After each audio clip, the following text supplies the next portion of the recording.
The waitress who walked into the lion's den. They laughed at her before she even set down the wine.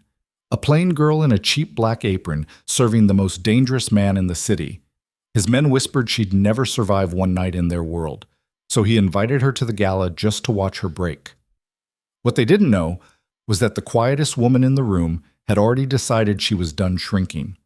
And when those doors finally opened, the empire built on cruelty would learn what silence really sounded like. If you're watching from anywhere in the world right now, drop your city in the comments so I know how far this story has traveled. Hit that like button, stay with me until the very end, because trust me, you're going to want to see how this one ends. The rain hit Blackwood Avenue the way it always did in late October, sideways, mean, and without asking permission. Maya Bennett pulled the collar of her thin coat higher and ducked her head against the wind, her sneakers already soaked through from the 3-block walk from the bus stop. The heel on her left shoe had started coming loose 2 days ago. She hadn't had the $12 to get it fixed, and now the rubber was slapping wet against the pavement with every step, sounding like applause from a very tired audience. She counted the streetlights on the way to work. She always did. 17 between the bus stop and the back service entrance of the Meridian. It was a habit she'd picked up as a kid, counting things to keep her mind from drifting to places it shouldn't go. 17 lights, 8 cracked sidewalk squares, 3 cigarette butts still smoldering in the gutter because someone had tossed them only a minute before she walked past. 22 years old, and Maya Bennett had already learned that staying small was a form of survival. She slipped through the service door at 4:47 p.m., 13 minutes early for her shift. The kitchen hit her the way it always did, a wall of heat, clanging pans, the sharp bark of Chef Marco yelling at someone about the duck. She kept her head down, hung her coat on the hook marked with a strip of masking tape that said Bennett in black Sharpie, and headed for the staff bathroom to change her shoes. "You're dripping on my floor, Bennett."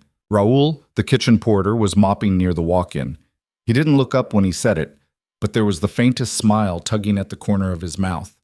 Raoul was 61, originally from somewhere in Guatemala he never talked about, and he was maybe the only person in the building who actually seemed to notice when Maya came and went. "Sorry, Raoul." "Don't be sorry, be dry." She laughed quietly, the first laugh she'd had all day, and kept moving. In the bathroom, she traded her wet sneakers for the black flats she kept in her locker. The flats were scuffed at the toes, and the inner lining was starting to peel. She'd glued it back down twice. She pulled her hair into a low bun, the way Mr. Lowell, the general manager, required, and straightened the cheap polyester apron over her white button-down. She looked at herself in the mirror for exactly 2 seconds. That was all she allowed. Any longer, and the list would start. Nose too long, eyes too tired, lipstick you can't afford, skin too pale from working nights, everything about you. 2 seconds. That was the rule.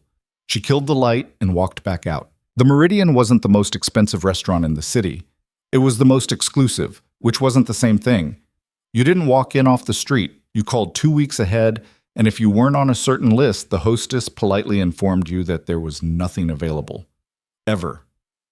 The dining room sat 58 people on a busy night, and each of those 58 paid roughly what Maya made in a month, just to sit in a leather booth and be handed a menu without prices printed on the women's copies. She'd been working this for 19 months. In that time, she had served governors, network anchors, a man whose name was on 3 buildings downtown, and one aging actor who'd pinched her waist when she'd leaned over to refill his water. She'd straightened up, smiled the smile Mr. Lowell had trained her to smile, and never mentioned it to anyone. She'd learned early on that the Meridian had 2 kinds of employees, the ones who existed and the ones who didn't. Maya didn't. Bennett. Mr. Lowell's voice was the kind of voice that belonged to a man who thought turning 55 was an accomplishment the world should acknowledge. He stood at the service station with his hands clasped behind his back, surveying the dining room like a general before a battle he was certain he would win. "Section 4 tonight, both booths. You're on the hail party." Her stomach did a slow, careful turn. "Mr. Lowell, You what?" "I was on the hail party last Thursday. I thought Celeste was supposed to." "Celeste is on 3 Tops tonight. You're on the hail party. Is there a problem?" She swallowed. "No. No problem." "Good." He looked at her for another half second, and she could feel him cataloging every flaw. The slight fray on her collar, the cheap bobby pins holding her hair, The way her earrings were the little gold studs her mother had given her for her 16th birthday, when her mother had still been able to afford small gifts. Don't speak unless spoken to. Don't smile unless they smile first. If Mr. Hale asks you anything, keep your answers to 10 words or fewer. Am I being clear? Yes, Mr. Lowell. Go. She went. She made her way through the dining room with the quiet, invisible grace of a woman who had been taught invisibility the hard way. Past the couple in the corner booth celebrating an anniversary neither of them looked happy about. Past the two businessmen splitting a $1,000 bottle of Barolo and arguing in low, venomous whispers about a contract. Past the table of 6 where a woman in a yellow dress was laughing too loudly at a joke her husband wasn't making. The private dining room was at the back of the restaurant. Thick velvet curtain, polished brass handles, a small brass plaque on the door that said reserved, in a font that had been designed in Italy in 1912. Maya paused in front of it, closed her eyes for one breath, and pushed it open. Dominic Hale was already there. He was always already there. He never came in through the main dining room. There was a private elevator from the parking garage that went straight to the private room, and Maya had never seen him use any other door. He sat at the head of the long oak table with his back to the far wall, the way men like him always sat, never facing a door he couldn't see. Tonight he wore a charcoal suit, no tie, the top button of his white shirt undone. His dark hair was cut short on the sides and longer on top, combed back neatly but not obsessively so. He had the kind of face that people described later with words they weren't sure they meant. Handsome wasn't quite right, because handsome was a soft word, and there was nothing soft about Dominic Hale. He was 34 years old, 6'2", with eyes the color of wet slate and a mouth that didn't smile unless he had a reason to smile. 4 men sat around the table with him. Maya had served all 4 of them before. She knew their faces the way a small animal knows the face of a hawk. Victor Marzano, to Dominic's right. Older, maybe 50. Thick in the shoulders, with a scar that ran from his left ear down under his collar. He was the one who always ordered the ribeye, bloody, and who had never once looked a waitress in the eye in his entire life. Across from Victor sat Anthony Tony Russo, the youngest of the group, maybe 28, with slicked back hair and a watch that cost more than Maya's apartment would cost her for a year. Tony liked to talk. Tony liked to be heard talking. 2 seats down was Silas Cade, a lean, bald man whose voice came out in a rasp. He always ordered the sole. He never ate more than 3 bites. And at the far end of the table, farthest from Dominic, sat Benedict Crane, a gray-haired man in his 60s with the soft, watery eyes of someone's grandfather and the hands of someone who had never worked a day outside of an office in his life. Maya knew from overheard conversation that Benedict was the lawyer. Every family like this had a lawyer. Benedict was theirs. "Good evening," Maya said, pitching her voice just high enough to be heard and just low enough to not disturb. "May I start you gentlemen off with drinks?" Tony Russo's head swung toward her first, and his eyes did the thing she hated. That slow, appraising slide from her shoes up to her face, lingering in the middle. A small smile curled at the edge of his mouth. "Well," he said, "good evening yourself." "Knock it off, Tony," Victor muttered, not looking up from his menu. "What? I'm saying good evening." "You're saying good evening with your eyeballs. Knock it off." Dominic hadn't looked up at all. He was reading something on his phone, his thumb moving slowly across the screen. His face showed nothing. "A bottle of the '09 Barolo," he said, without raising his head. "And the Macallan. Neat, for Mr. Cade. Mr. Crane will have what he had last time." "Of course, sir. And you?" He looked up for the first time. His eyes found hers and held there, not warm, not cold, just present, the way the barrel of a camera lens is present. "What's your name again?" "Maya, sir." "Maya." He said it like he was testing how the word fit in his mouth. "You served us last week." "Yes, sir." "And the week before." "Yes, sir." He watched her for a second longer, then he went back to his phone. "That's all, Maya." She left the room with her hands steady because she had learned how to make them steady, and her breathing even because she had learned how to make it even.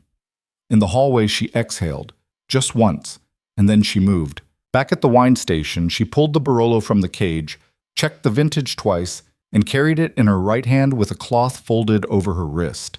She already knew the Scotch pour. She already knew Benedict Crane drank a very specific old-fashioned that required the bartender, Hector, to build it a very specific way. Hector saw her coming and started it without a word. "Crane?" he asked. "Crane. He gonna send it back again?" "Probably." Hector grinned, the kind of grin that lives entirely in the eyes of men who have worked in kitchens too long. "That old bastard." "Hector." "What?" "He is." She half smiled and took the glass. When she carried the tray back into the private dining room, the conversation was already underway, and she already knew, the way a person knows without wanting to know, that she had walked into the middle of something. The men went quiet the way men go quiet when a woman enters a room they were just talking about. Not suddenly, gradually. A sentence trailing off, a laugh cut in half, a look passing between Victor and Tony that they didn't bother to hide. She set the wine on the table.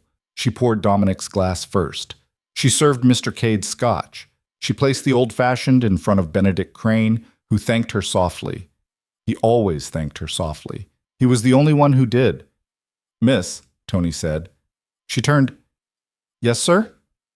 "What's your last name?" She hesitated. She didn't know why he was asking. She didn't want to answer. But she'd been trained, and Mr. Lowell was somewhere in this building, and the rent was due in 11 days. "Bennett, sir." "Maya Bennett." Tony rolled it around in his mouth the way he'd rolled his eyes over her earlier. "Where you from, Maya Bennett?" "East Side, sir." "East Side." He glanced at Victor. Victor was watching his wine. "That's... what, Fulton?" "Greer?" "Greer, sir." "Greer." Tony whistled through his teeth. "Rough neighborhood, Greer." "May I take your order, sir, or would you prefer a few more minutes?" "Oh, we'll need a few more minutes." "Of course." She turned to leave. "Hey, Maya." She paused at the door. "Yes, sir?" "You got a boyfriend, Maya Bennett?" The silence in the room was the kind of silence that had weight. Even Dominic finally looked up from his phone. His eyes moved to Tony, then to her, then back to Tony. And something happened in his face that wasn't quite anger, wasn't quite amusement. Something more like a man watching a dog approach a snake. "I'm sorry, sir," Maya said. Her voice stayed level. She had practice. "I'm not permitted to share personal information." "Permitted," Tony laughed. "That's cute." "Tony," Victor said. "What?" "I'm making conversation." "Let the girl work." She left before anyone could stop her again. She walked down the hall, past the service station, into the back pantry where no one would see her, and she set her hands flat on the cold steel counter and breathed through her nose for 8 slow seconds. Count of 8 in, count of 8 out. A thing she had learned from a pamphlet at the community clinic 3 years ago, back when the panic attacks had been worse. She was fine. She was fine. She was fine. Celeste walked past the pantry door, saw her, stopped, walked back. "Hey." Maya straightened. "Hey. You okay?" "I'm fine." "You're not fine." "Celeste, I'm fine." Celeste Moreno was 28, divorced, with a son named Eli, who was 6 and had asthma. She had been at the Meridian for 4 years, and she was the only server there who had ever treated Maya like a human being instead of furniture. Celeste pushed into the pantry, pulled the door half closed behind her, and crossed her arms. "Who's in for?" "Hail party." "Oh, honey. It's fine." "Which one of them said something?" "Russo." "Russo's a pig." "I know." "Russo is a pig who thinks he's a prince." "I know, Celeste." Celeste studied her for a second longer. Then she reached up and adjusted one of the bobby pins in Maya's hair, tucking a loose strand back into place, the way a mother would. Maya let her. For one small moment, she let someone touch her hair. "You need me to take the table?" "Lowell won't let you." "I'll handle Lowell." "No." Maya shook her head. "No, it's fine. I just needed a second."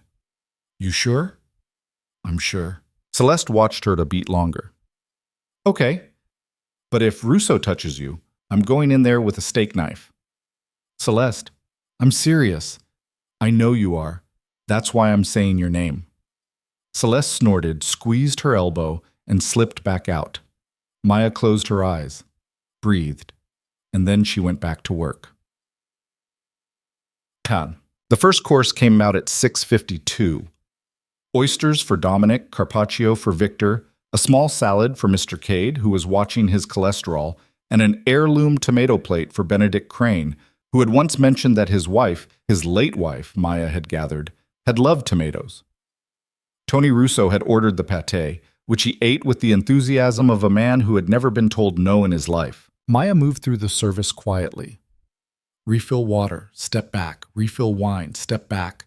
Clear the oyster plate, step back. She did not look at Dominic. She felt him looking at her, though, not constantly, not obviously. But every now and then, while she was pouring, she would feel the weight of his attention settle briefly on the side of her face, and then lift, and then settle again a minute later. He didn't speak to her. He didn't need to. It was when she stepped out to put in the entree order that it happened. She was at the service station, tapping the order into the tablet: 2 ribeyes, 1 sole, 1 lamb, 1 duck, 1 branzino.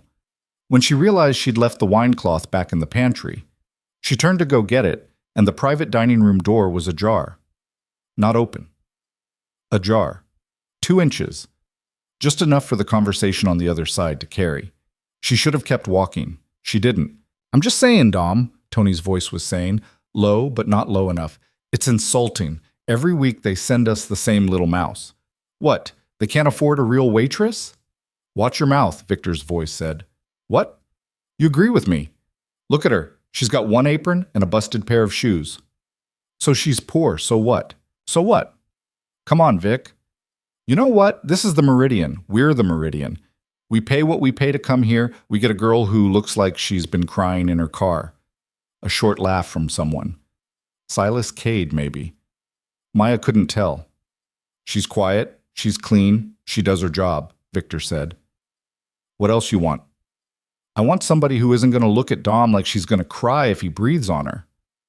"Jesus, Tony. I'm saying she doesn't belong in a room like this. You could drop her in front of the governor tomorrow and she'd shatter into 12 pieces.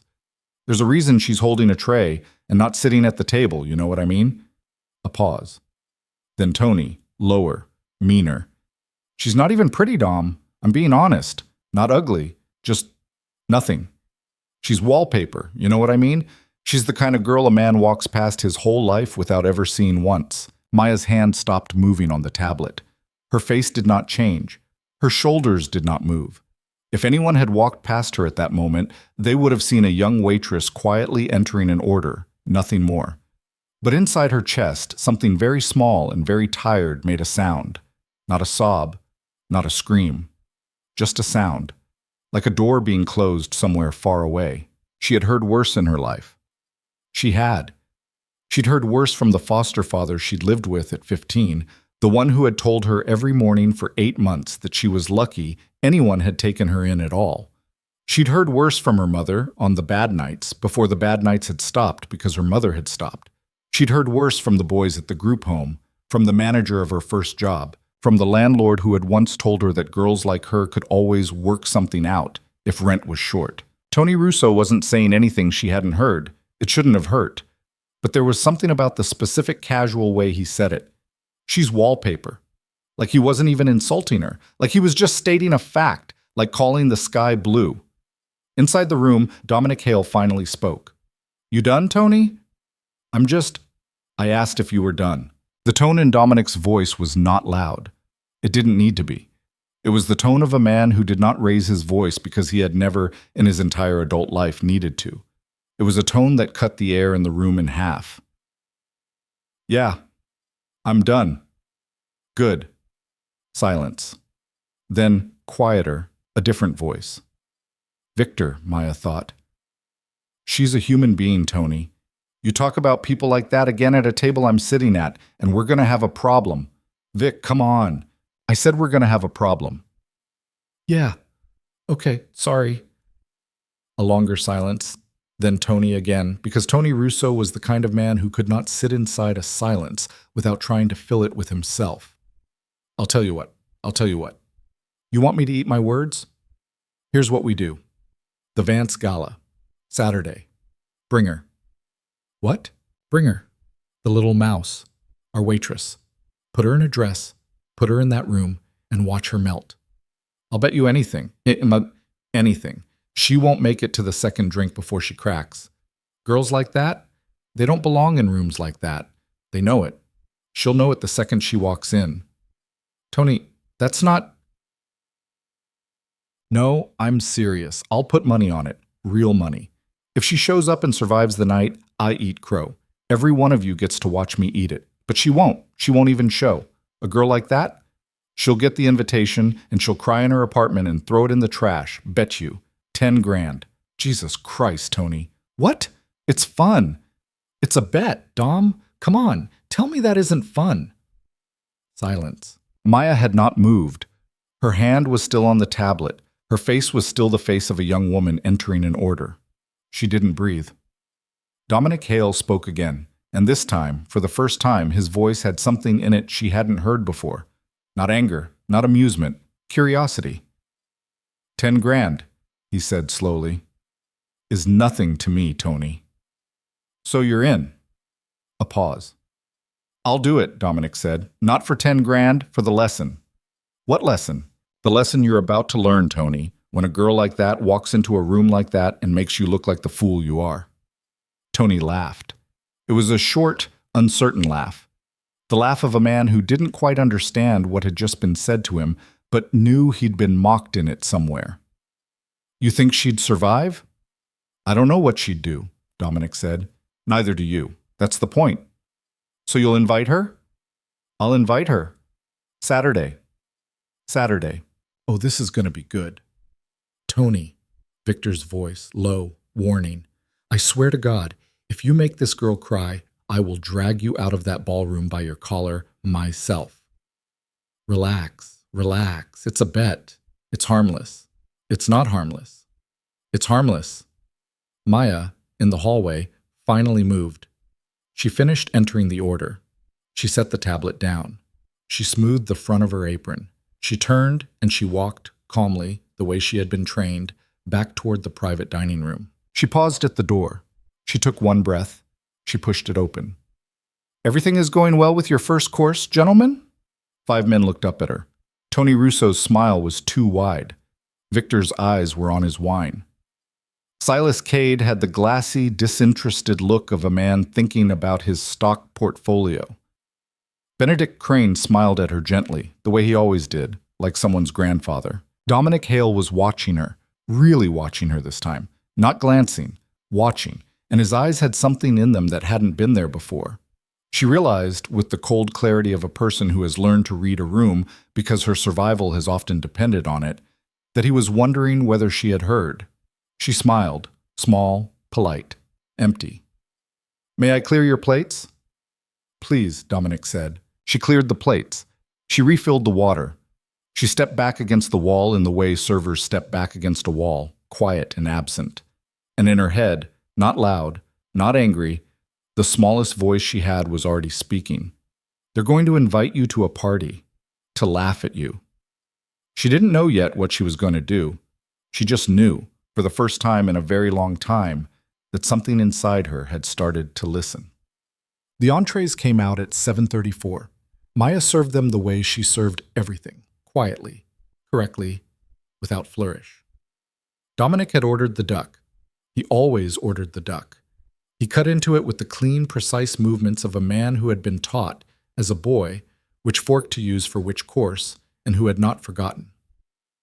Tony Russo was telling a story now, loud and expansive, about a woman he'd met in Miami, and the table was laughing. The laughter of men who had already drunk enough wine to laugh at anything. She moved around them like water. Refill. Step back. Refill. Step back. She felt Dominic looking at her again. This time, when she turned to leave, he spoke. Maya. She paused. Yes, sir? A moment, please. The table went quiet. Tony's story cut off. Victor set down his fork. Silas Cade's eyes moved slowly to the head of the table, the way the eyes of a man who has seen a lot of strange things in his life move to the next strange thing. Of course, sir. Dominic dabbed at his mouth with his napkin. He set the napkin down. He looked up at her. His eyes, in the low light of the private room, were not slate. They were darker than slate. They were the color of a river at night. This Saturday, the Vance Foundation is hosting a gala. It's held at the Thornbury Hotel, the ballroom on the 42nd floor. Black tie. I would like you to attend as my guest. The silence in the room was absolute. Tony Russo, to his credit, was trying not to smile and failing. Victor Marzano's jaw had tightened. Silas Cade was now watching Maya with the mild interest of an anthropologist studying a small, strange bird. Benedict Crane had gone very, very still. Maya looked down at Dominic Hale, and for one long, suspended moment, she did not speak. She thought about a lot of things in that moment. She thought about her mother, who had died at 41 of a heart that had simply decided it was tired.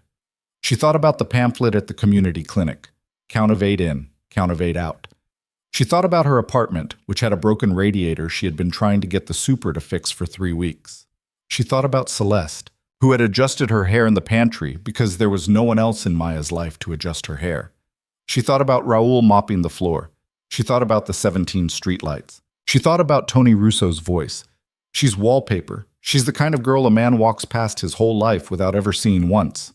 And she thought, with a clarity that surprised her, no. Not no to the invitation, just no. To the entire architecture of her own smallness. She lifted her eyes to Dominic Hale's. Her voice, when it came, was not loud. It was not triumphant. It was quiet and level, the way her voice had always been. I would be honored, sir. The silence after her answer lasted maybe 2 full seconds. Then Tony Russo laughed, a short, surprised bark, because he had not actually thought she would say yes. Victor Marzano exhaled through his nose. Silas Cade tilted his head just slightly, the way a man tilts his head when a coin he has flipped has landed unexpectedly on its edge. Benedict Crane looked up at her with something in his gray, watery eyes that might have been sadness, or might have been a warning, or might have been something older than either. He did not speak. And Dominic Hale, for a moment so brief that later she would wonder if she had imagined it, did not look like the most dangerous man in the city. He looked like a man who had just made a bet, and who had just realized too late that he might have underestimated what he was betting on. Then his face smoothed over. Good, he said. A car will come for you on Saturday, 7 p.m. Mr. Crane will make the arrangements. He paused. What is your address? 1247 Ellison Street, apartment 4B. Thank you, Maya. That will be all. Of course, sir. She turned. She walked to the door. She pushed it open. She stepped out into the hallway. And only when the door closed behind her did she let herself stop for 1 second only, against the wall, with one hand pressed flat against the wood. She did not cry. She did not smile. She did not breathe hard. She just stood there and listened to her own heart, which had started beating in a way she had never heard it beat before. Not fast, loud. She had 48 hours. She didn't own a dress. She didn't own shoes. She didn't have the money to own a dress or shoes. She had $163 in her checking account, and she had a bus ticket home, and she had the name of every streetlight between the bus stop and the Meridian, and she was about to walk into a ballroom on the 42nd floor of the Thornbury Hotel with the most dangerous man in the city, because 5 men in a back room had decided she was wallpaper. She pushed herself off the wall. She smoothed her apron. She walked back into the dining room to clear the next plate. Behind the private dining room door, Tony Russo was already saying, "Oh, this is going to be the funniest goddamn thing I've ever seen in my life." And Dominic Hale was not laughing.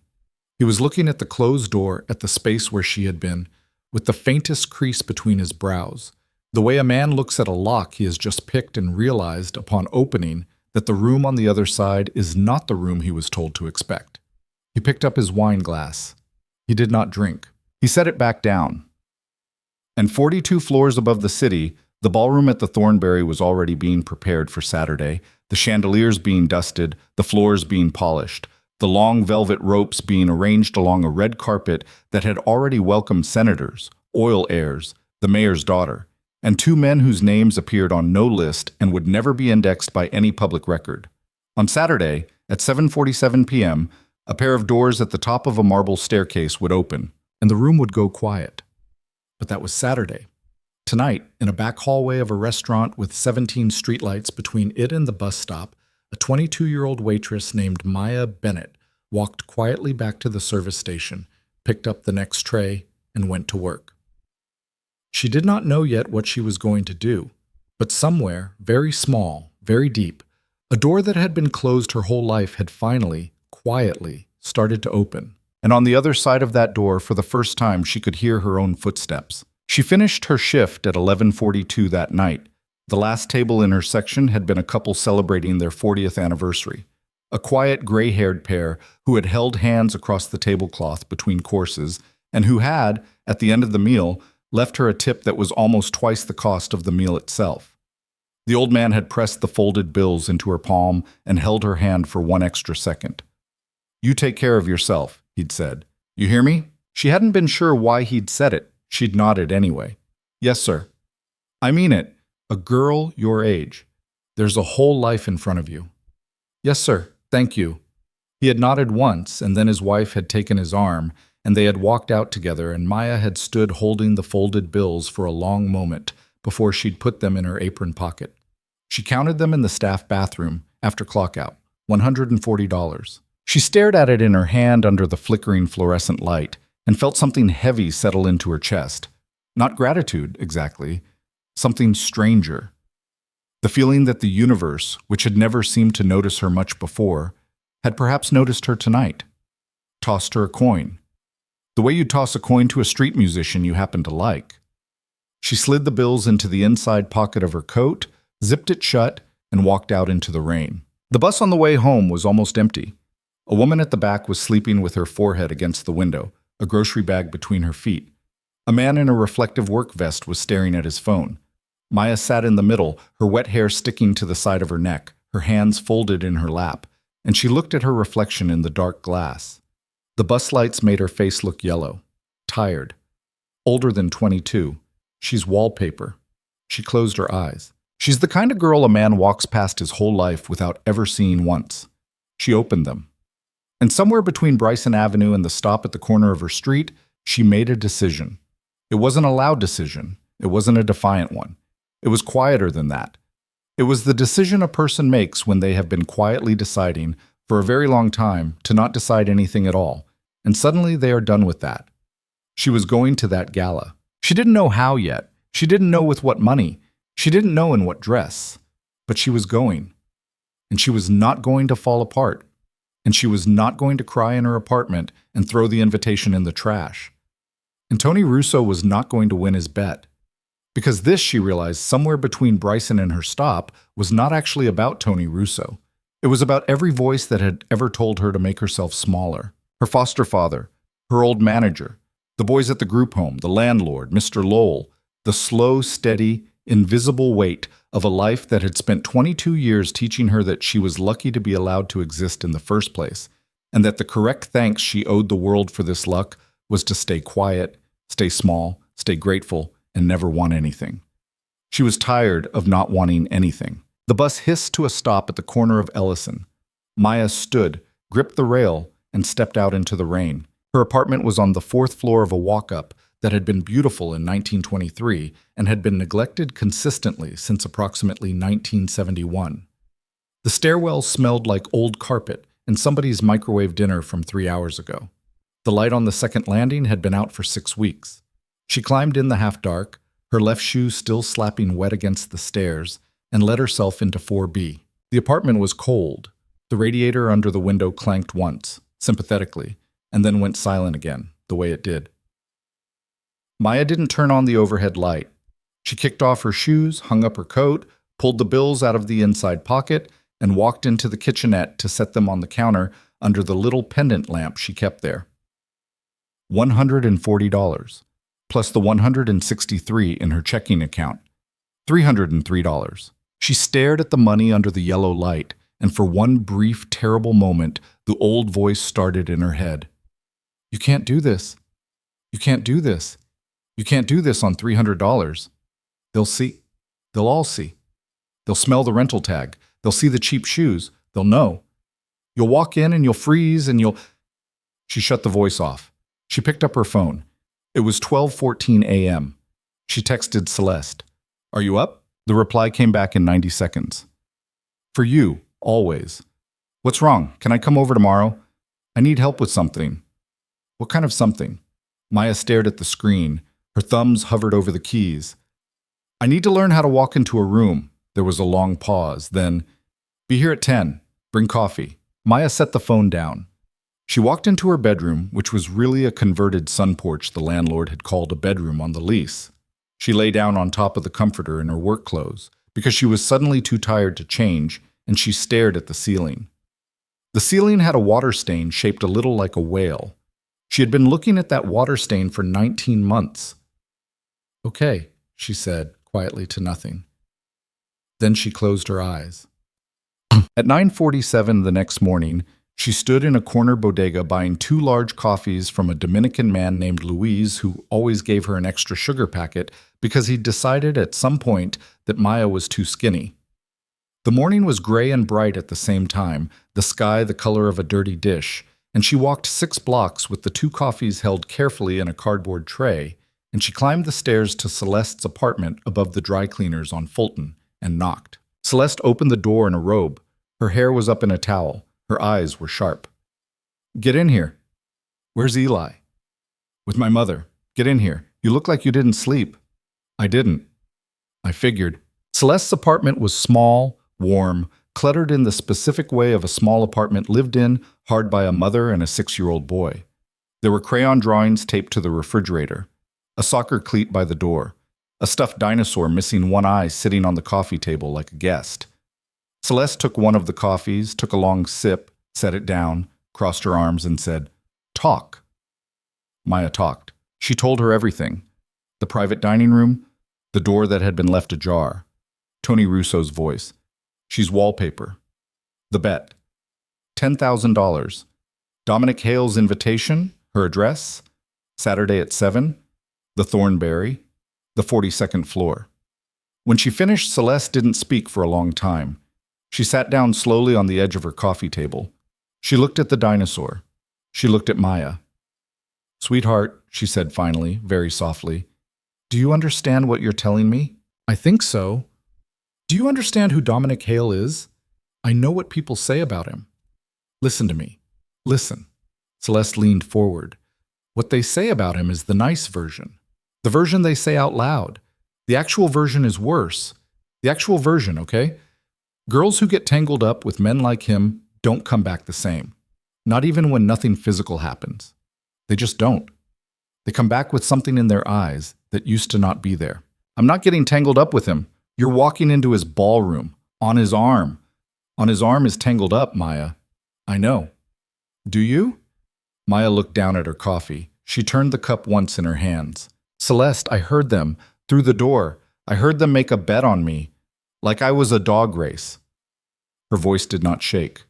She made sure of that. "I have been making myself small for 22 years. I don't even know how to not do it anymore. I wake up small. I walk to the bus small. I serve food small. I go home small. I sleep small." "Maya, he invited me because he thought I'd say no. Or because he thought I'd say yes and fall apart. And the thing is, Celeste, the thing is, if I don't go, he's right. They're all right. Tony Russo is right. And I will have spent my entire life so far proving Tony Russo right." Celeste watched her. "And I'm not going," Maya said, "for him. I'm not going for any of them. I'm not even going to win. I'm going because the girl I was yesterday was going to throw the invitation in the trash and cry, and I don't want to be her anymore." Silence. Celeste exhaled slowly through her nose. She leaned back on her hands on the coffee table. The dinosaur wobbled. "Okay. Okay. Okay.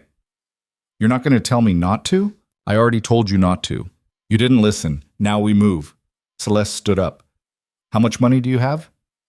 $303. "Oh, Jesus. I know." Okay. We can work with $300. We can. Sit down. Drink your coffee. I need to think." Maya sat. Celeste paced. "Okay, rule 1. You do not rent a dress. Nothing says broke like a rental tag at a black tie. Rule 2. We are not shopping retail. Retail is for people with real money. Rule 3. She stopped. She looked at Maya.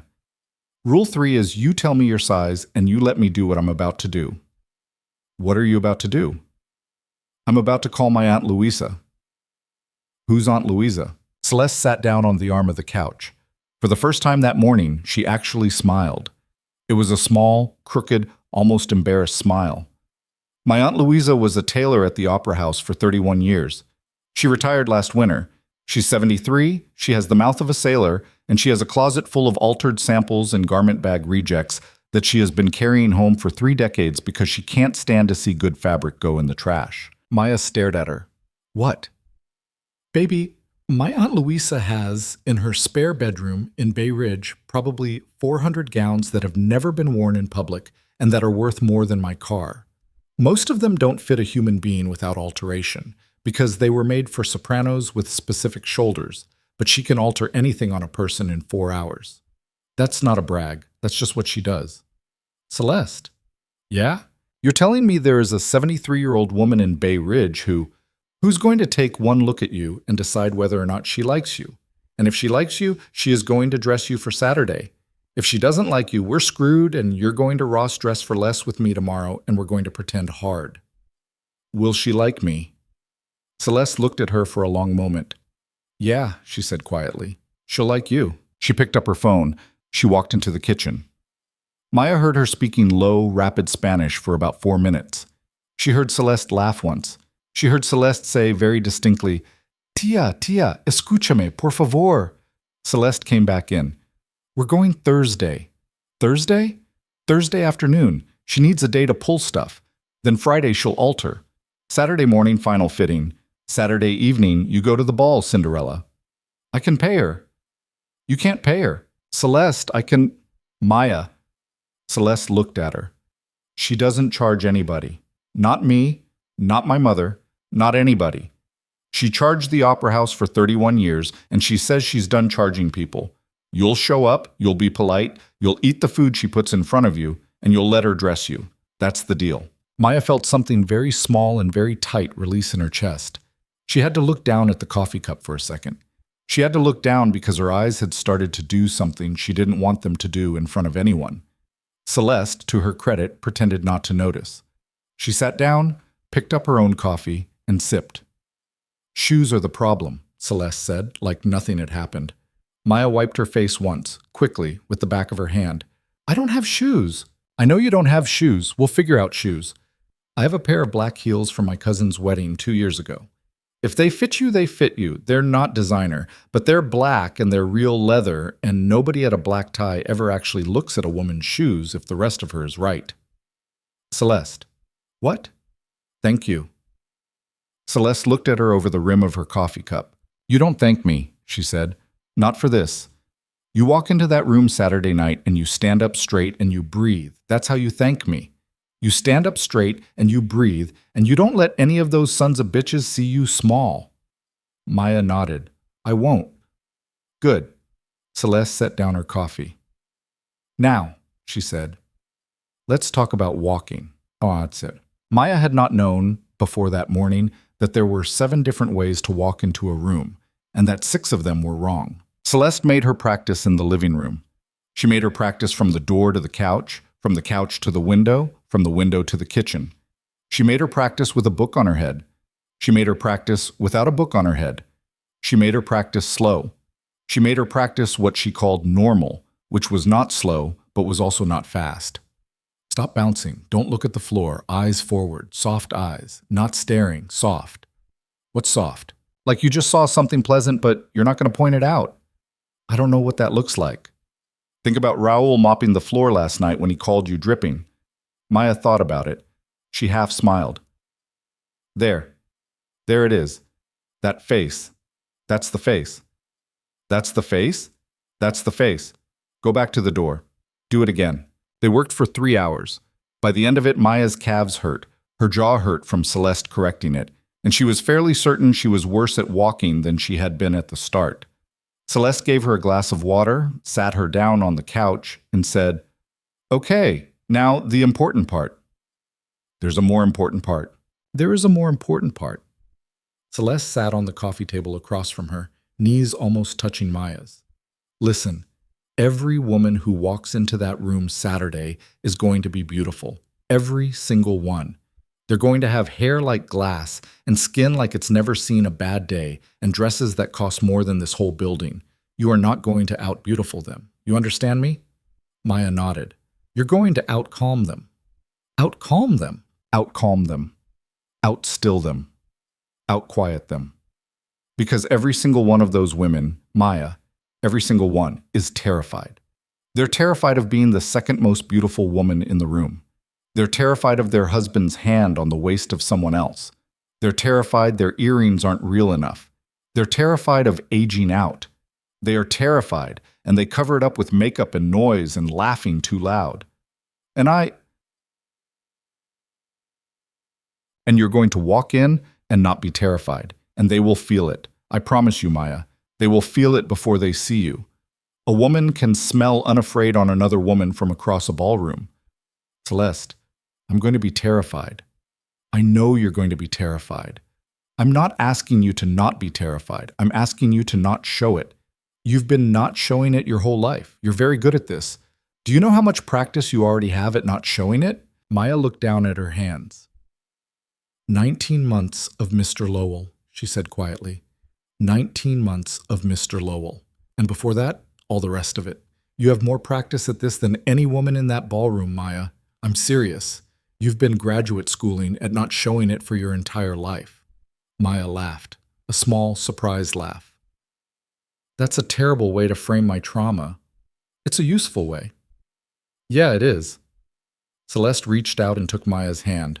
Listen to me. Listen. You don't say a lot. You hear everything. When people try to trip you up Saturday, and they will try, you don't come back fast. You come back slow. You let the room wait for you. Silence is a weapon, and nobody there knows how to use it except you. Trust me. Slow. Slow. Okay. And if Tony Russo says one word to you, one word, you look at him like you're looking at a stain on a tablecloth, like you're not sure if it's going to come out. Don't say anything. Just look. Let him drown in it. Maya did laugh at that, a real laugh. Okay. Okay. Celeste squeezed her hand and let go. Now go home. Eat something. Sleep early. Tomorrow is Thursday. Tomorrow we meet Aunt Louisa.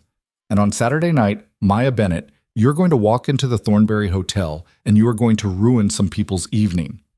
I don't want to ruin anyone's evening. Celeste smiled. It was not a warm smile. It was not an unkind smile either.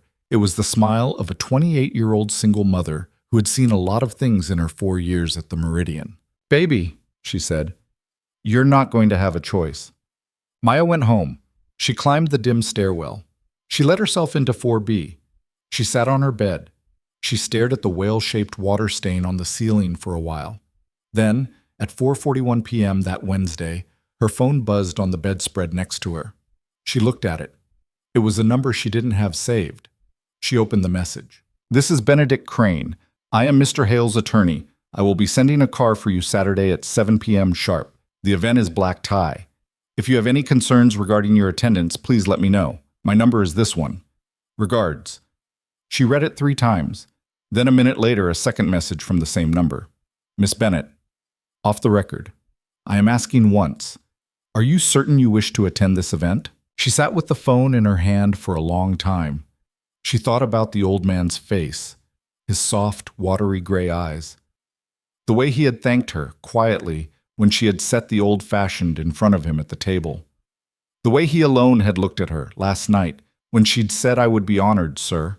Not with amusement, not with triumph, but with something that had looked very briefly like sadness. She typed back, Yes, Mr. Crane, thank you for asking. The reply came quickly. Very well. I will see you Saturday. Please eat something before the car arrives. These events run long and the hors d'oeuvres are not meant to be a meal. Maya read the message twice.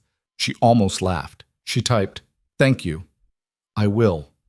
She set the phone down. She looked at the ceiling again. The whale had not moved, but something in her chest had. Thursday afternoon, Celeste drove her out to Bay Ridge in a 2004 Toyota Camry with a cracked windshield and a child's booster seat still in the back. The drive took an hour in traffic. Maya watched the city slide past through the smeared glass, rows of brick, deli awnings, old ladies pulling wire shopping carts, kids in school uniforms cutting through schoolyards on their way somewhere. She had almost never been to this part of the city. She realized, with a small quiet sting, that she had lived her whole life here and barely ever left a 12-block radius of her own apartment. Aunt Louisa lived on the third floor of a brick row house with a concrete stoop and a small pot of geraniums on the top step. She opened the door in an apron dusted with thread and a pair of reading glasses pushed up into gray hair that had once been black. She was small. She was compact. She had eyes the color of coffee and a mouth that had spent 7 decades refusing to apologize for things. She looked Maya up and down on the doorstep for approximately 4 seconds. Then she said in a thick, unhurried voice, "Come in, mija. You're thinner than Celeste said. That's fine. I can work with thin. Take off your coat." The apartment smelled like sewing machine oil, coffee, and something rich and slow-cooked in the back kitchen. The living room had been converted a long time ago into a kind of studio. A dress form stood in one corner. A Singer machine from 1968 sat on a table by the window.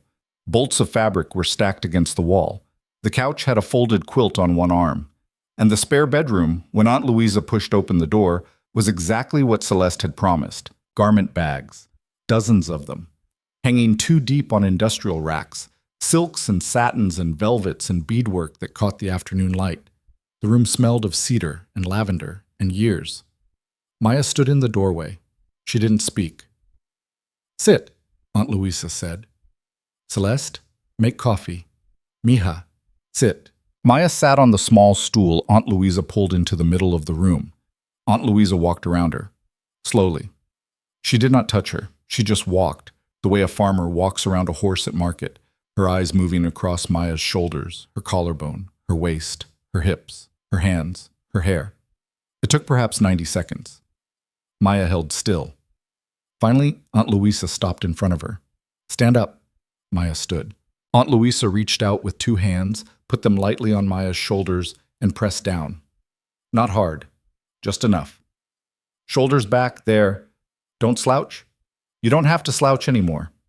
Maya felt, inexplicably, her eyes go hot. Aunt Louisa pretended not to notice. She stepped back. She turned to the rack. She began pulling garment bags off, one after another, and laying them across the bed. "Celeste, tell her what happened." From the kitchen, Celeste called out the short version. "Private room, bet, invitation, Saturday, the Thornbury." Aunt Louisa made a small sound as Celeste talked. Not a gasp. A sound like, A sound like she had heard this story before, in a different form, with different names. When Celeste finished, Aunt Louisa was quiet for a long moment. Then she said, without turning around, "These men, they are all the same, mija." "Ma'am, all the same. Every city, every country, every century, same men." She pulled another garment bag. She laid it across the bed. "I dressed opera singers for 31 years. Do you know who sat in the front row at the opera, mija? Men like this? Every night. Different faces. Same men. They came in furs with their wives. They came in private boxes with girls who weren't their wives. They threw money at the stage and they thought the stage threw back love. It did not throw back love. It threw back art. They never understood the difference." Maya didn't speak. "These men," Aunt Louisa said, "they are afraid, mija." "Afraid?" "Afraid." She turned around. The garment bag in her hand was a deep, deep red. Not bright, not cherry. The red of old wine, the red of a rose pressed between pages of a book for a long time. They buy, and they threaten, and they bet because they are afraid. Afraid they are nothing without the money. Afraid the wife will leave. Afraid the son does not love them. Afraid they will die and be forgotten. So they make noise, so they make bets, so they mock the girl who brings the wine, because if they mock her, she cannot mock them. You understand? Maya nodded slowly. "Tomorrow, you will walk into a room of afraid men. You will not be the most afraid person in the room, mija. You will be the least afraid. You know why?" "Why?" Aunt Louisa smiled. "Because you already lost everything they are afraid of losing." Maya stood there in the middle of the room with the afternoon light coming in through the lace curtain and the smell of cedar and the sound of Celeste in the kitchen opening a drawer, and she felt something inside her chest do something strange. It did not break. It settled. Like a thing that had been sitting crooked on a shelf for a long, long time had finally been nudged by a careful hand into place. "Take off your clothes," Aunt Louisa said briskly. "Down to your slip. Let me see what I'm working with." Maya did. Celeste came in with 2 cups of coffee. She set them down on the dresser and crossed her arms and leaned in the doorway to watch. Aunt Louisa held the deep red gown up against Maya's body. She shook her head. She tossed it on the bed. She pulled another, a midnight blue, heavy with beading at the shoulders. She held it up. She shook her head. She tossed it. She pulled a third. She held it up. She went very still. "Oh," she said quietly. Celeste pushed off the doorway. "That one?" "That one." Maya looked at it. The gown was not red. It was not blue. It was not any color Maya had a clean word for. It was the color of the sky 15 minutes after sunset, in the fall, when the gold has gone and the blue has not come in yet, and the whole thing is a kind of deep, quiet, almost purple dusk. The fabric was heavy and smooth. The neckline was a simple scoop. The sleeves were long and fitted, no beading, no sequins, no ornament, just the fabric, cut close through this bodice and falling straight and long to the floor in a single, uninterrupted line. It was the plainest dress on the bed. It was the most expensive. Maya knew it without being told. "Try it," Aunt Louisa said. Maya stepped into it. The fabric was cold against her skin. Aunt Louisa zipped her up in the back. She turned Maya to face the full-length mirror on the closet door. The woman in the mirror was Maya, but she was also, somehow, not. The dress did not transform her. It didn't make her look like a different person. It just stopped hiding her. It stopped the 1,000 small apologies of cheap fabric and frayed collars and scuffed flats. It stopped the negotiation her body had been doing with the world for a very long time. She looked, for the first time in 22 years, like she had been made on purpose. Celeste exhaled. "Oh, honey." Aunt Louisa stood behind Maya. She met Maya's eyes in the mirror. Her hands rested lightly on Maya's shoulders. "This dress," she said, "was made for a soprano who changed her mind about wearing it. It has been in my closet for 11 years. It has never been worn in public. Do you understand?" Maya nodded. She didn't trust her voice. "It waited for someone." Maya couldn't speak. "It waited for you." Aunt Louisa squeezed her shoulders once. Then she stepped back and became instantly brisk again. "The waist needs to come in a 1/4 inch. The hem, I take up 3/4. Sleeves are good. Neckline is good. Shoulders are perfect, which is a miracle. I will do it tomorrow. You come Saturday at noon, final fit. I press it, you go." "Celeste? Shoes?" "I've got shoes." "Good. Hair?" Celeste looked at Maya. Maya looked back. "I don't know," Maya said. "Down," Aunt Louisa said. "Not up. Up every woman in that room will be. You go down. Simple. Behind one ear. Nothing fancy. You don't need fancy. You have a face, mija. Let them see it." Maya laughed, a startled, wet sound. "Okay. Jewelry?" "The little gold studs my mother gave me." Aunt Louisa went still again. She looked at Maya for a long moment. "Yes," she said quietly. "Those." She turned away then. She started folding the rejected gowns. Her back was to the room. Her hands were very careful. Celeste met Maya's eyes over the older woman's shoulder and gave the smallest nod. Something had happened in that room. Maya would not have the words for it for a long time. It was not a makeover. It was not a fairy tale. It was an old woman in Bay Ridge with 31 years of opera in her hands, quietly doing for a 22-year-old stranger what someone, once, had not done for her. Maya stepped out of the dress. Aunt Louisa took it to her machine. "Saturday at noon," she said without looking up. "Eat breakfast before you come. Something real. Eggs? Not coffee alone, you understand?" "Yes, ma'am." "Go." They went. In the car on the way home, Celeste didn't speak for a long time. The gray afternoon had started sliding toward evening. The lights of the bridge came on as they crossed. Maya watched them and felt, for the first time in her life, like the city was looking back at her. "Celeste?" "Yeah." "Did you know?" "Know what?" "That she would do that." Celeste was quiet for a long moment. She kept her eyes on the road. "I hoped," she said finally. "I didn't know." "Okay." "Maya." "Yeah.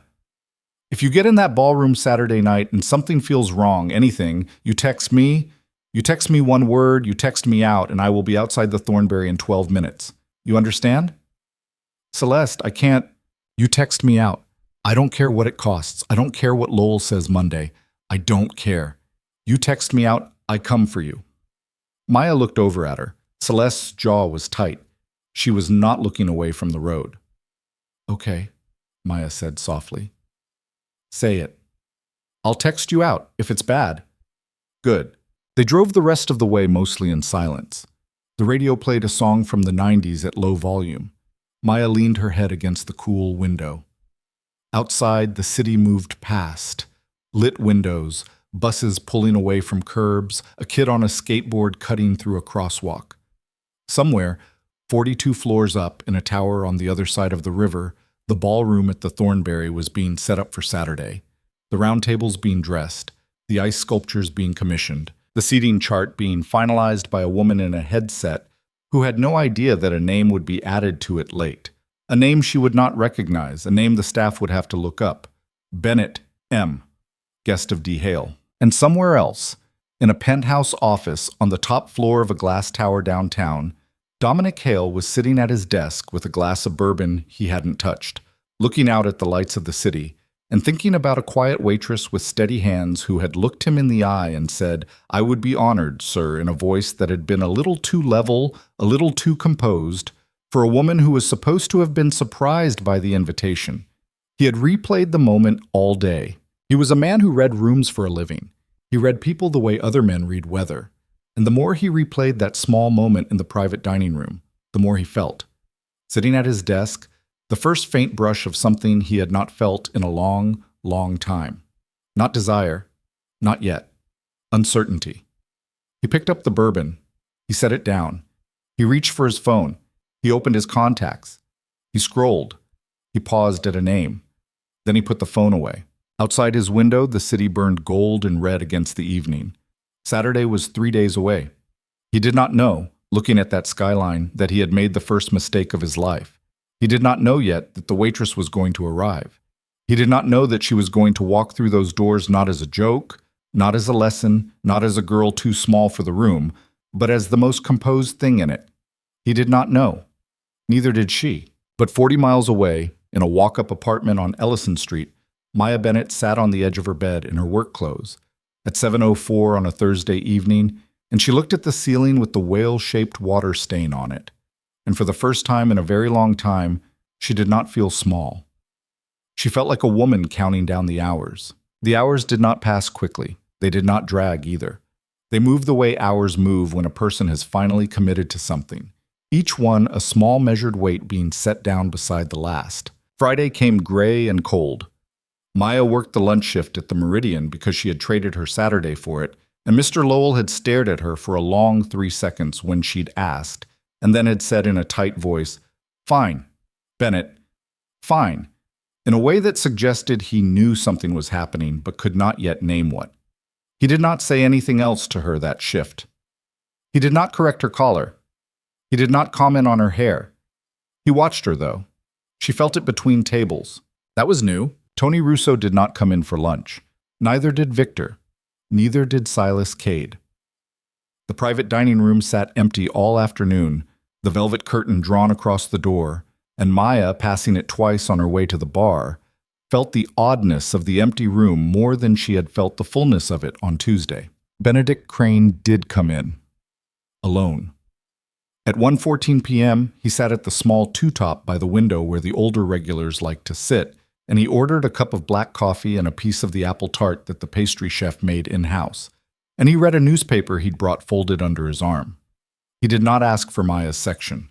He was not in Maya's section.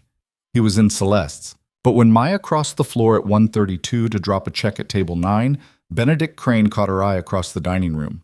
He did not wave. He did not smile. He just lifted his coffee cup 2 inches off the saucer toward her and set it back down. A salute. Barely a salute. A private one. Maya did not quite know what to do. She inclined her head toward him, the smallest nod, and kept walking. When she looked up again 30 seconds later, the old man was reading his paper. She passed Celeste at the service station a minute later. "Crane's in?" "I know. He didn't sit in my section." "I know." "Why is that?" Celeste glanced toward the window. Because old men like that, Maya, they come in alone on a Friday afternoon to lay eyes on a young woman they are worried about, and then they leave without making her talk to them. That's what they do. That's the kind of old man he is. Maya stood there a moment. Oh. Yeah. Celeste. What? Why is a man like that the lawyer for a man like Hale? Celeste picked up 2 water glasses. Because a man like Hale needs a man like Crane to remind him, once in a while, that he is still a man. She walked off. Maya stood at the service station holding a fresh pitcher and thought about that for a long time. By the time she ended her shift at 3:47 p.m., Benedict Crane had paid his check, left a generous tip for Celeste, and gone. The folded newspaper was still on the table. Maya cleared it herself. Under it she found a small white card, blank except for a single line in a careful old-fashioned hand. Miss Bennett, should you need any assistance at any point Saturday evening, I will be at the event. BC. She held the card for a moment in the dim light of the service hallway. Then she folded it and put it in the inside pocket of her coat, next to the folded bills from the 40th anniversary couple. She walked home in the cold. She didn't take the bus. She slept badly that night. She had expected to. She lay on her back and stared at the whale-shaped water stain, and every time she started to drift, her heart would catch on something and she would be wide awake again. Somewhere around 3 in the morning, she got up and ate a piece of dry toast at the counter under the little pendant lamp and drank a glass of water.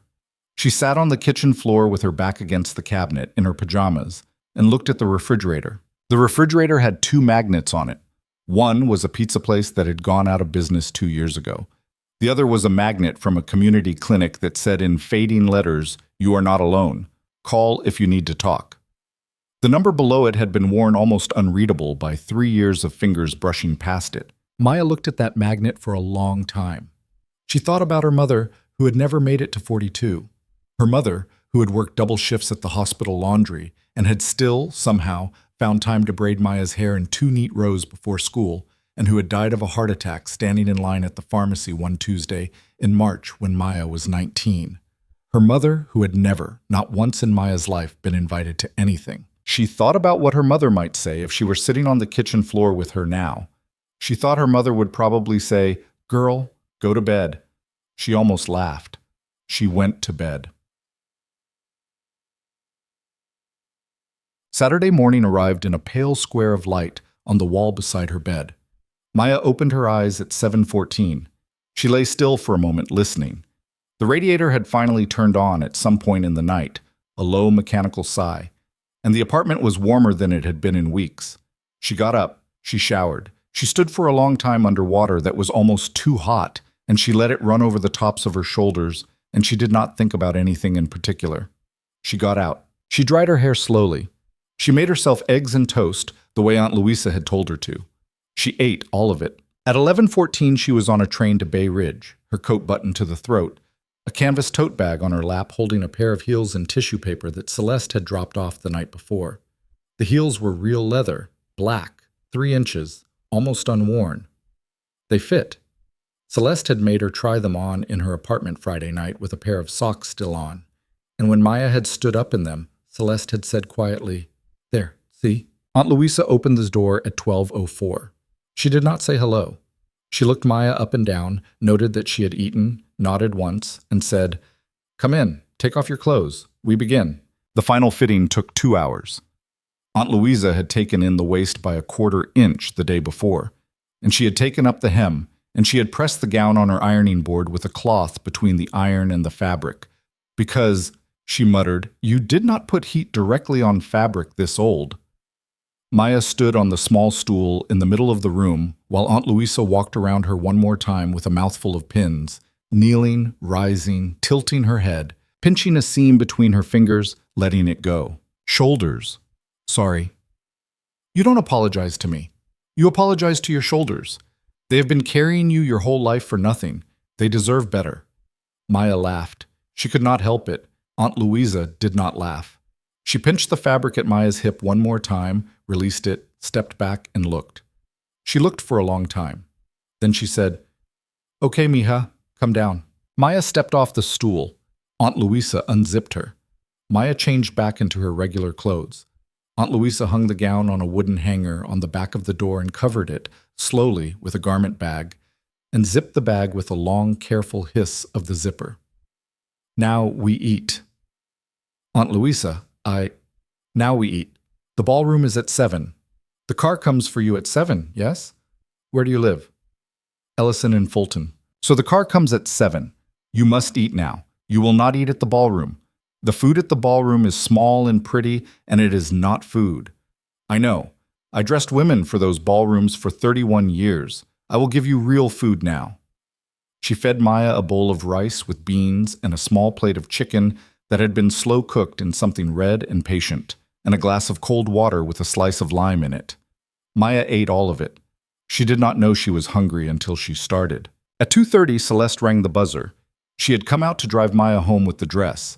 The three of them stood in the living room for a moment before Maya left. Aunt Louisa placed the garment bag in Celeste's hands as if she were handing over an infant. She looked at Maya. Mija. Yes, ma'am. Listen to me now. When you walk in tonight, you will want to look at the floor. You will not look at the floor. When you walk in tonight, you will want to walk quickly, to get to a wall where you can stand. You will not walk quickly. You will walk at the speed of a woman who has nowhere to be. Do you understand me? Yes, ma'am. When people stare, you do not look at them. You look just past them, like there is something pleasant on the other side of the room, and you have plenty of time to get to it. Do you understand? Yes, ma'am. When a man tries to make you small, you do not answer fast. You do not answer hot. You answer slow. You let the room wait. Silence is not weakness, mija. Silence is a blade. Yes, ma'am. And when you are afraid, and you will be afraid, there is no shame in being afraid. You remember. You remember that every woman in that room is more afraid than you, and you remember that you have lost already the things they are afraid of losing. So what can they take from you tonight? Maya swallowed. Nothing. Nothing, mija. Say it again. Nothing. Good. Aunt Louisa reached up. She kissed Maya's cheek once. She smelled of thread and rosewater and coffee. Go, she said. Go be visible. Saw it. The drive back took a long time. Traffic on the bridge was bad. Celeste drove with the garment bag hanging carefully from a hook above the back door, the dress swaying slightly with the motion of the car, like something alive. They did not talk much. Somewhere along the way, Celeste reached across and squeezed Maya's hand once and let go. Maya squeezed back. At 4:11 p.m., they were inside Maya's apartment. Celeste hung the dress on the inside of the bathroom door so the steam from Maya's next shower would soften any last wrinkles. She laid out the shoes. She laid out the little gold studs Maya's mother had given her when she was 16, the ones Maya kept in a small blue box in the top drawer of her dresser. She laid out a pair of seamless underthings she'd brought from her own drawer and had quietly washed twice. She laid out a tube of lipstick. Maya stared at the lipstick. It was a color she had never owned before. What is that? Maya asked. That's called Leave Them Alone. What? It's just my lipstick. I named it. Celeste. What? I'm allowed to name things. Maya laughed for the first time all day. Celeste had her sit on the closed lid of the toilet, and she combed out Maya's hair, and she dried it properly with her good dryer, the one she'd brought over in her bag. She did not curl it. She did not style it elaborately. She smoothed it. She tucked one side gently behind Maya's ear, the way Aunt Louisa had said. She looked at Maya in the bathroom mirror. Simple, she said. You have a face, Maya. Let them see it. She did Maya's makeup in the same spirit. Nothing heavy. A little around the eyes. A little on the cheeks. The lipstick last. At 6:22 p.m., Celeste zipped Maya into the gown. She did not say anything for a long moment. Maya watched her in the mirror. She watched Celeste's eyes move across her shoulders, her waist, her hem. She watched Celeste's eyes go glassy for one quick second before Celeste blinked and turned away. Okay, Celeste said, her voice rougher than usual. Okay. Shoes. Maya stepped into the shoes. Celeste knelt and buckled the small ankle strap on each, the way a mother buckles a child's first formal shoes, and then she stood up and stepped back. Maya looked at herself in the full-length mirror on the back of the closet door. She didn't cry. She almost did. Her hair was smooth, her shoulders were back. The gown caught the late afternoon light from the bedroom window and turned the color it was supposed to be, the dusk color, the almost purple that was not any color you could name. Her mother's little gold studs were in her ears, her hands were at her sides. She did not look like a waitress. She also did not quite look like a woman who belonged in a ballroom on the 42nd floor of the Thornbury. What she looked like, Maya thought, studying herself in the mirror, was a woman the world had not quite decided about yet. And that she thought was fine. That was exactly fine. Celeste came up behind her. She squeezed her shoulders. She did not say anything. She did not need to. At 6:48 p.m., Celeste's phone buzzed. She checked it. Car's downstairs. Maya took one long breath. Celeste picked up her coat. I'm walking you down. You don't have to. I'm walking you down. They went. Maya held the skirt of the gown in her left hand on the stairs. On the second landing, under the dark bulb that had been out for 6 weeks, Celeste stopped her. Maya. Yeah. One word. Out. One word. I know. 12 minutes. I swear to God. I know, Celeste. Celeste nodded. She kept walking. On the sidewalk outside the walk-up, a black car was idling at the curb. It was not a stretch limousine. It was a long, low, quiet sedan with tinted windows and the kind of matte finish that announced nothing and suggested everything. A driver was standing beside the open back door, a man in his 50s with a gray overcoat and a gray cap, and the patient, attentive posture of a man who had done this for someone, somewhere, many times. He straightened when he saw them. Miss Bennett? Yes. Edmund, ma'am. I'll be your driver this evening. May I? He held out his hand for her coat. Maya realized she was still wearing it. She hesitated, then let him take it.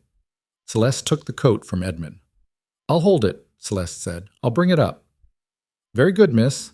Edmund gestured toward the open back door. Maya turned to Celeste. Celeste's eyes were wet. Celeste was pretending they weren't. Go, Celeste said. Maya hugged her. Hard. Celeste hugged her back. Maya stepped toward the car. Edmund helped her in, one hand steady at her elbow, the way a man helps a woman into a car in a movie from 1962. He closed the door gently after her. He walked around to the driver's side. He got in. May I confirm the address, ma'am? The Thornbury Hotel, 42nd floor, Vance Foundation Gala. Mr. Hale's guest. Yes. We'll have you there by 7:40. Would you prefer the radio on or off? Off, please. Very good, ma'am. The car pulled away from the curb. Maya turned once and looked back through the tinted rear window. Celeste stood on the sidewalk under the streetlight, Maya's coat folded over her arm, her other hand pressed to her mouth, watching the car go. She did not wave. Maya faced forward. She folded her hands in her lap. She counted, very slowly, her breathing. The Thornbury Hotel rose out of the financial district like a knife held upright. 44 stories of black glass and brushed steel, the top 2 of which were private residences that did not appear in any public directory.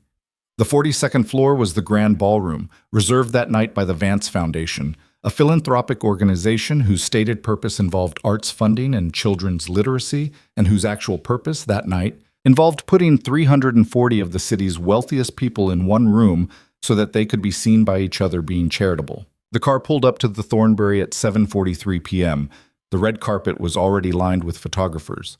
Blacktown cars were double parked along the block, disgorging women in gowns and men in black tie at a steady theatrical rate. A string quartet's music drifted faintly from somewhere inside the revolving doors. Flashbulbs crackled. Edmund slowed to a stop at the foot of the carpet.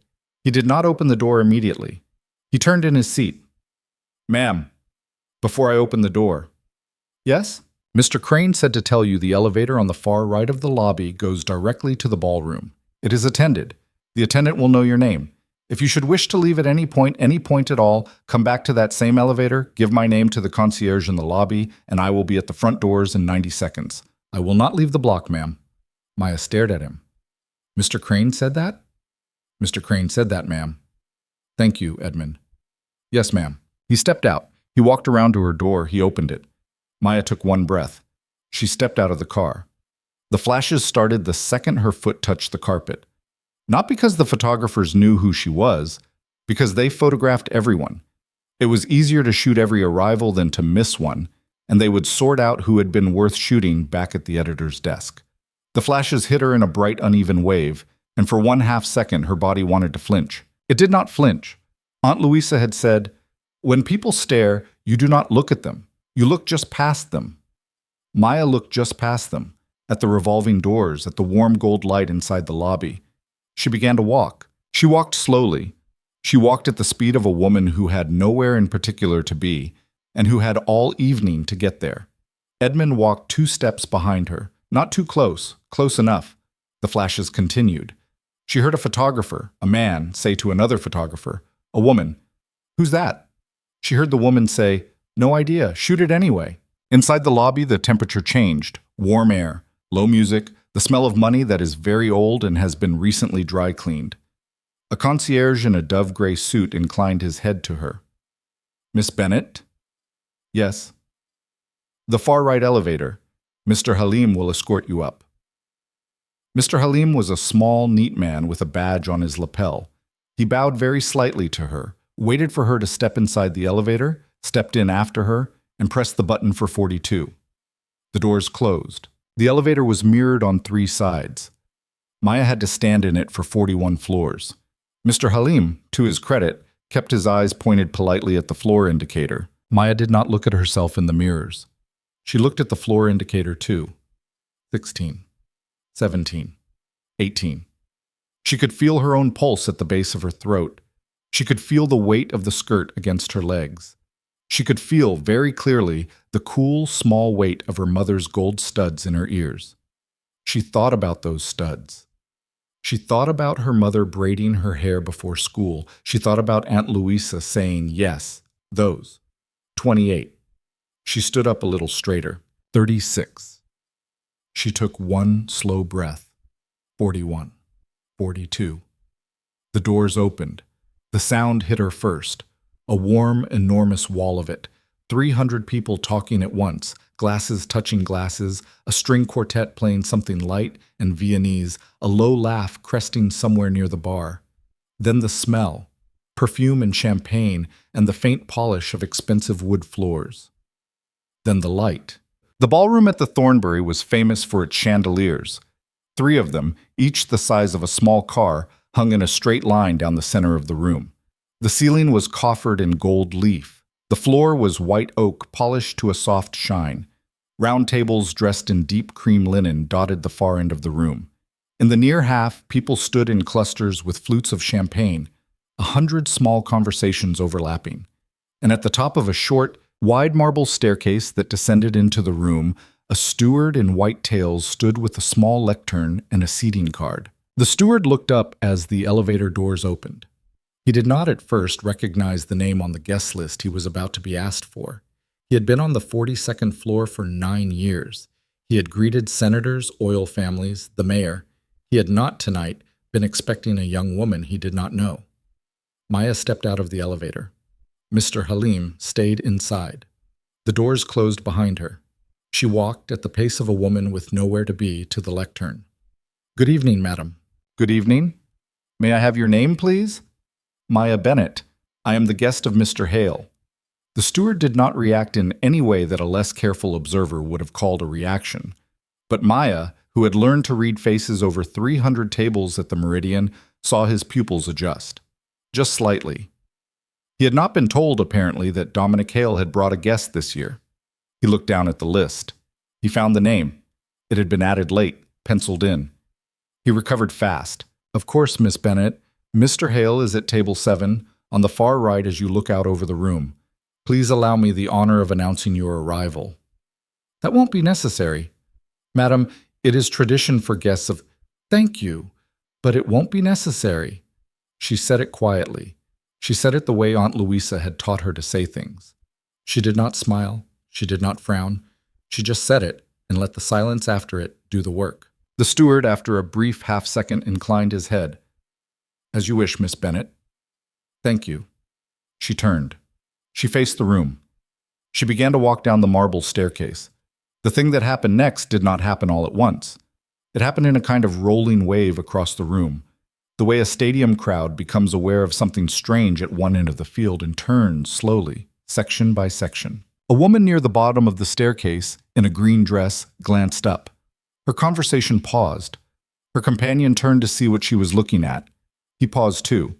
A man at the nearest cluster of people saw them pause, followed their eyes, and let his own drift toward the staircase. The man he had been talking to, after a beat, followed suit. It did not happen because Maya was the most beautiful woman in the room. She was not. There were women in that ballroom who were beautiful in a way that required $40,000 a year in maintenance and a very good surgeon and the kind of diet that required constant small unhappinesses. She was not one of them. It happened because Maya was walking into that ballroom the way a person walks into an empty church on a Tuesday afternoon. Unhurried, unannounced, looking at nothing in particular, not performing. And in a room full of performance, in a room in which every single person had spent 2 hours that afternoon performing their way to this evening, the absence of performance was a thing the eye could not help but follow. She reached the bottom of the staircase. She did not stop. She moved toward the far right side of the room. Not fast, not slow. The skirt of the gown made a soft, unhurried sound with each step. A waiter offered her champagne. She declined politely with a small shake of her head. A woman stepped out of her path without realizing she was doing it. Conversations around her were not stopping exactly. They were thinning, dipping. A man in a cluster of 4 stopped mid-sentence, glanced, and did not resume his sentence for perhaps 3 full seconds. Halfway across the room, she saw him. Dominic Hale was standing near the east windows with Victor Marzano, Silas Cade, and 2 other men she did not recognize. Tony Russo was a few feet behind them, a drink in each hand, laughing at something. Benedict Crane was at a smaller table off to the side, alone, a glass of ice water in front of him, his hands folded. It was Benedict Crane who saw her first. The old man did not react large. He did not smile. He did not raise a hand.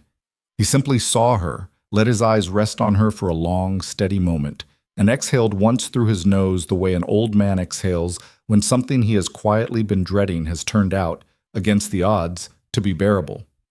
Then, with the tip of one finger, slowly, he reached up and touched his own lapel. Twice. A signal. Maya did not know it was a signal until Dominic Hale, across the ballroom, responded to it. His head turned toward Crane.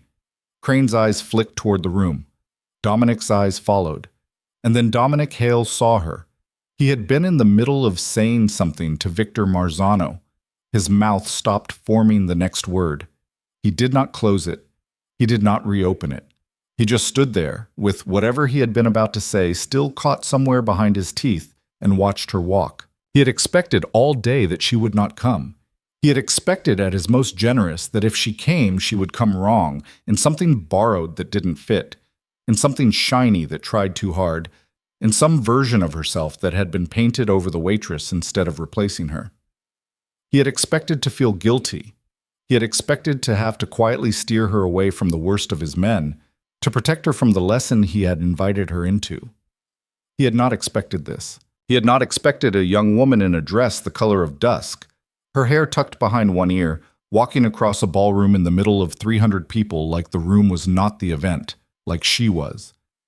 He did not move for several long seconds. That in itself was unusual. Dominic Hale, in his adult life, had rarely failed to move for several long seconds. Victor Marzano, beside him, noticed first. He followed Dominic's line of sight across the room. He saw Maya. His jaw did something complicated. He set his drink down on a tray. "Tony?" Victor said, not turning his head. "Yeah? Get over here." "What's... Get over here." Tony Russo stepped forward, laughing. "What did I... Oh!" His laugh died. "Oh." He stood there with a drink in each hand and watched Maya Bennett cross a ballroom on the 42nd floor of the Thornbury Hotel. His smile came back after a second. Too quickly. Too hard. "Well," he said. "Well, look at that." "Tony?" Victor said quietly. "Not a word. Not one word tonight. Do you hear me?" "Vic, I'm just saying, oh, I said not one word." Maya arrived at table 7. She did not look at Tony. She did not look at Silas. She did not look at the 2 men she did not know. She looked at one person, and only at one person, and she waited. Dominic Hale stepped forward. He moved, finally. He crossed the 3 feet between them, and he stopped in front of her. and the ballroom around them was, for one long and extraordinary moment, the quietest place in the city. He was taller than she remembered standing this close to him. She had served him sitting down for 19 months. She had never stood eye to eye with him. She stood eye to eye with him now. He did not know what to say. For one of the very few times in his adult life, Dominic Hale did not know what to say. He had planned vaguely some version of charming opening, some small remark that would acknowledge the moment, something small and controlled that would let the evening proceed in the channels he had cut for it. He abandoned it. He said, very quietly, so that only she could hear, "Miss Bennet." "Mr. Hale." "You came." "I said I would." A small silence. "Yes," he said, "you did." She looked at him steadily. She did not smile. She did not frown. She let the silence stretch between them for one extra beat, the way Aunt Louisa had taught her to let silences stretch, and she watched, in real time, something happen in the slate color of his eyes that he had probably never let happen before in public. Then she said, in a voice so level and so quiet that the men standing behind him could not hear it, "Shall we?" And Dominic Hale, in the middle of a ballroom full of 300 of the wealthiest people in the city, offered his arm to a 22-year-old waitress from the east side like a man who had just realized, 40 seconds too late, that the room he had thought he was walking her into was actually the room she had been walking him into all along. She took his arm. Her hand did not shake. The quartet started a new piece. A low ripple of conversation resumed. Tony Russo threw back the rest of his drink in one swallow.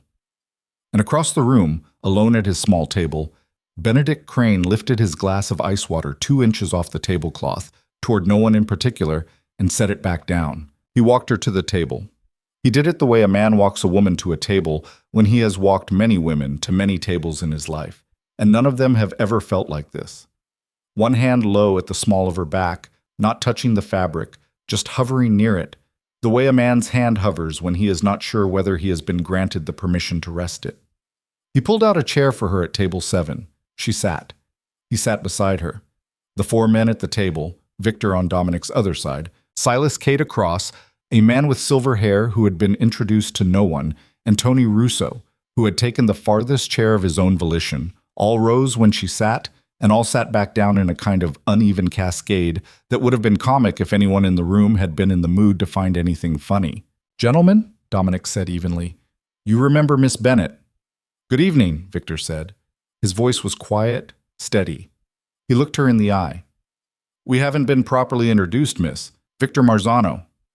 "Maya Bennet." She inclined her head. "Good evening, Mr. Marzano." "Just Victor, if you don't mind." "Victor, then." Silas Cade across the table regarded her with the glassy, polite interest of a man watching a rare bird land on a feeder. "Miss Bennet." "Mr. Cade." The silver-haired man introduced himself as Reynold Vance. He was, Maya understood instantly, a Vance of the Vance Foundation, a man whose family name was on the event, and who had until 30 seconds ago been under the impression that he was the second most important person at his own table. He shook her hand with both of his. His palms were warm and dry. "Miss Bennet, what a pleasure, what a genuine pleasure. Forgive my asking, but I don't believe I've had the opportunity to meet you at any of the Foundation's previous. This is my first time, Mr. Vance." "Your first time. How marvelous. And what brings you to the Foundation's work this year?" Maya considered him for one small beat. Then she said, in a voice of perfect, unhurried calm, "Mr. Hale invited me." Reynold Vance blinked. The pleasantry he had been building died halfway out of his mouth. He was not, Maya could see, a stupid man. He had been in rooms long enough to hear what had just happened. Dominic Hale did not bring guests to the Vance Gala. Dominic Hale had not, in 6 years of attending, brought a single guest to the Vance Gala. The silver-haired man recovered fast. He had decades of practice. He smiled wider. Well, what an inspired choice of companion, Dominic. Miss Bennet, I hope you enjoy the evening. The salmon is particularly good this year, I'm told." "Thank you." He took his seat. He picked up his water. He drank from it and set it down too precisely. Tony Russo, at the far end, cleared his throat. "Maya." He said her name the way a man says a word he has been waiting all night to say. "Long way from—" "Tony," Victor said. I'm just making conversation, Vic. Relax. Tony, I said relax. Miss Bennett, I apologize for my colleague. He has a tendency to warm up before his brain does. Maya did not look at Tony. She did not give him the small relief of a look. She looked at Victor. Don't apologize for him, Victor. He's grown. A very small silence. Silas Cade across the table made a sound that was not quite a laugh, more like a breath leaving him, pleasantly surprised. Reynold Vance studied the tablecloth with a new interest. Tony's jaw worked once. He did not speak. Dominic, beside her, said nothing at all. He was watching her profile, not staring. Watching in the way he watched contracts across his desk, with a kind of quiet, intent attention that was not about her body. It was about her mouth. About what her mouth had just said. About the fact that it had said it slowly. The steward appeared with menus. The quartet shifted to something by Brahms. The evening, Maya understood, had formally begun. For the first 30 minutes, she said very little. She had decided in Celeste's bathroom that she would say very little. She let the other people at the table work. Reynold Vance told a story about a trip to the Amalfi Coast. Silas Cade offered a mild remark about the wine. Victor Marzano asked her a single quiet question whether she had come far that evening, and Maya, to her own surprise, answered him honestly. The east side, Victor. Long drive with the bridge traffic. Yes. Did Edmund bring you? She looked at him. Something in his tone was not rude, it was curious. Victor, she realized, was a man who paid attention to who drove whom, who accompanied whom, who was watching whom in a room. Yes, Edmund. Good. Edmund's a good man, been with us a long time. He was very kind. He will be. He'll be outside all night, miss.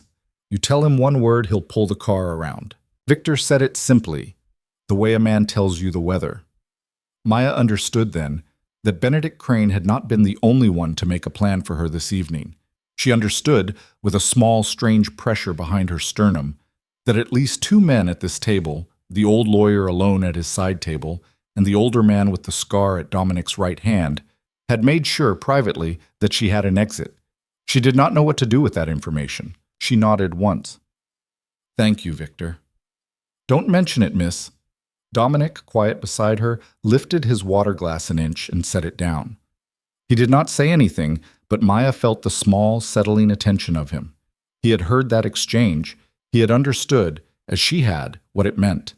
Something in the air between him and Victor shifted half an inch and did not shift back. The first course came out at 8:22, a small plate of something delicate with citrus on it, and Tony Russo, who had been quiet for 24 minutes, could no longer bear being quiet. He leaned forward on his forearms. He smiled at her with every tooth he had. So, Maya, what do you do? The table went still. Victor set his fork down. Reynold Vance's eyes dropped to his plate. Silas Cade lifted his wine. Dominic did not move. Maya cut a small piece of whatever was on her plate. She put it in her mouth. She chewed. She set her fork down. She wiped the corner of her lip with the linen napkin. She looked at Tony. Then she looked past him. Then she looked at him again. She let him sit in that beat for a breath longer than was comfortable, the way Aunt Louisa had said to let silences stretch. And then she said clearly, at normal conversational volume, I serve food, Tony. Tony's smile did not quite hold. You serve food? Yes. That's interesting. Where? The Meridian. He laughed. It was the laugh of a man desperately trying to put a room back where he thought it had been. The Meridian. Ha. Okay. Wait. That's where... Dom, that's... Yes, Dominic said quietly. That's where. You hear that, Vic? I heard her, Tony. That's funny. That's actually funny. That's... Tony, Maya said. He stopped. She had said his name the way a school teacher says the name of a child who has been speaking during a test. Quietly. Once. Without heat. And Tony Russo, 32 years old, worth more money than any small country, stopped talking. You asked what I do, Maya said. I told you. I've served your table for 19 months. For 19 months I have brought you Rabbi. I have brought you your drinks. I have cleared your plates. You have never asked me my name until Tuesday. You asked Tuesday because you were bored. Tonight you are asking again because you are uncomfortable, which is fine. Discomfort is a useful feeling. You might sit inside it. She picked up her fork. She cut another small piece of her course. She put it in her mouth. Tony Russo stared at her. Silas Cade very slowly took a sip of his wine with the expression of a man who has been handed, unexpectedly, the best dessert of his life. Victor, beside Dominic, did not move. Reynold Vance coughed very quietly into his fist. Dominic, after a long moment, reached for his water glass. He lifted it. He took one steady swallow. He set it down. "Tony," he said, not loudly. "Yeah? Go get some air." Tony stared at him. "Dom, go get some air, Tony. Come back when you've had some." There was a beat when it was not clear what Tony Russo was going to do. His face went through 3 different colors. His hand tightened around his wine glass in a way that would have broken a less expensive glass. But Tony Russo, for all of his noise, was not, in the end, a man who disobeyed Dominic Hale in public. He stood up. He pushed his chair back. He nodded once, tightly, to Reynold Vance, who was the only man at the table he still owed a pretense of manners to, and he walked away from table 7 with the stiff, ungiving gait of a man who had just had a piece of his own scaffolding kicked out from under him in full view of a ballroom. The table was quiet for a moment. Then Silas Cade said, in his low rasp, to no one in particular, "I thought the salmon would be the best part of the evening." Victor Marzano, for the first time that Maya had ever seen, actually laughed. It was a short, rusty laugh, the laugh of a man who did not laugh often, and who was surprised at himself for laughing now. Reynold Vance smiled despite himself. Even Dominic, beside her, let out a quiet breath that was not quite a laugh and not quite a sigh. Maya did not smile. She ate another small bite of her course. Something had shifted. Something in the air over the table, in the shape of the evening. People around the ballroom had not heard what had been said at table 7. They were too far. But they had seen Tony Russo stand up, seen the color of his face, seen him walk stiffly toward the coat check area. In a room like this, a small visible crack was news. Heads turned. Whispers bloomed at 3, then 5, then 9 surrounding tables. "Did you see? Who is she?" "I don't recognize her. She's with Hale." "With Hale? Since when does Hale bring—" Maya kept eating. She did not look at any of the heads. She did not acknowledge any of the whispering. Halfway through the second course, the salmon Reynold Vance had recommended, a woman in her 50s in an emerald gown crossed the floor and stopped at table 7. She was the kind of woman whose hair had been set by someone very expensive that morning. Her diamonds were real. Her smile was mechanical in a way that had required practice. "Dominic, darling." "Patricia, forgive the interruption. I had to introduce myself to your stunning companion." "Of course. Patricia Holloway, this is Miss Maya Bennett. Miss Bennett. Mrs. Holloway sits on the Foundation's board." "A pleasure, Mrs. Holloway." The woman's eyes were doing the slow appraisal Maya had expected. They moved across her collarbone, across the gown, across her earrings. They caught on the earrings. They stayed there for a fraction of a second longer than was polite. "Those earrings, vintage, aren't they?" "They were my mother's." "Oh, how lovely." A brief surgical pause. "And your gown, Miss Bennett?" "I can't place it." "Is that—" "I don't know the name of the house. It was given to me by a friend." "A friend?" "Yes." Patricia Holloway's smile held. It had been trained to hold, but something behind her eyes had just been informed of something she did not yet know how to catalog. "Well, it's a magnificent gown, truly. I would have sworn it was a couture piece from about the mid-2000s. My friend was a tailor at the opera." "Oh! Oh, how interesting. A friend of yours was a tailor at the opera." "Yes." The woman stood there a second longer. Then, very carefully, she inclined her head. "A true pleasure, Miss Bennett. Dominic, Victor, Silas, Reynold, please enjoy your evening." She drifted away. Silas Cade set down his wine. He looked at Maya with what could almost have been respect. "Miss Bennett?" "Yes, Mr. Cade." "That woman just asked you who dressed you." "Yes." "You told her your friend was a tailor at the opera." "Yes." That gown is from the 2008 collection of a house in Milan that does not sell to the public. I have seen one other like it in my life. On a contralto. At the Vienna Opera in 2009. Miss Bennet, your friend appears to be a very talented tailor. Maya looked at him levelly. She is, she said. Silas Cade inclined his head a quarter inch. He went back to his wine. Beside her, Dominic spoke for the first time in 15 minutes, quietly. Only to her. Maya. It was the first time he had used her first name alone. Not Miss Bennet, not Maya, that will be all, just her name. Yes. You're not what I expected. I'm aware.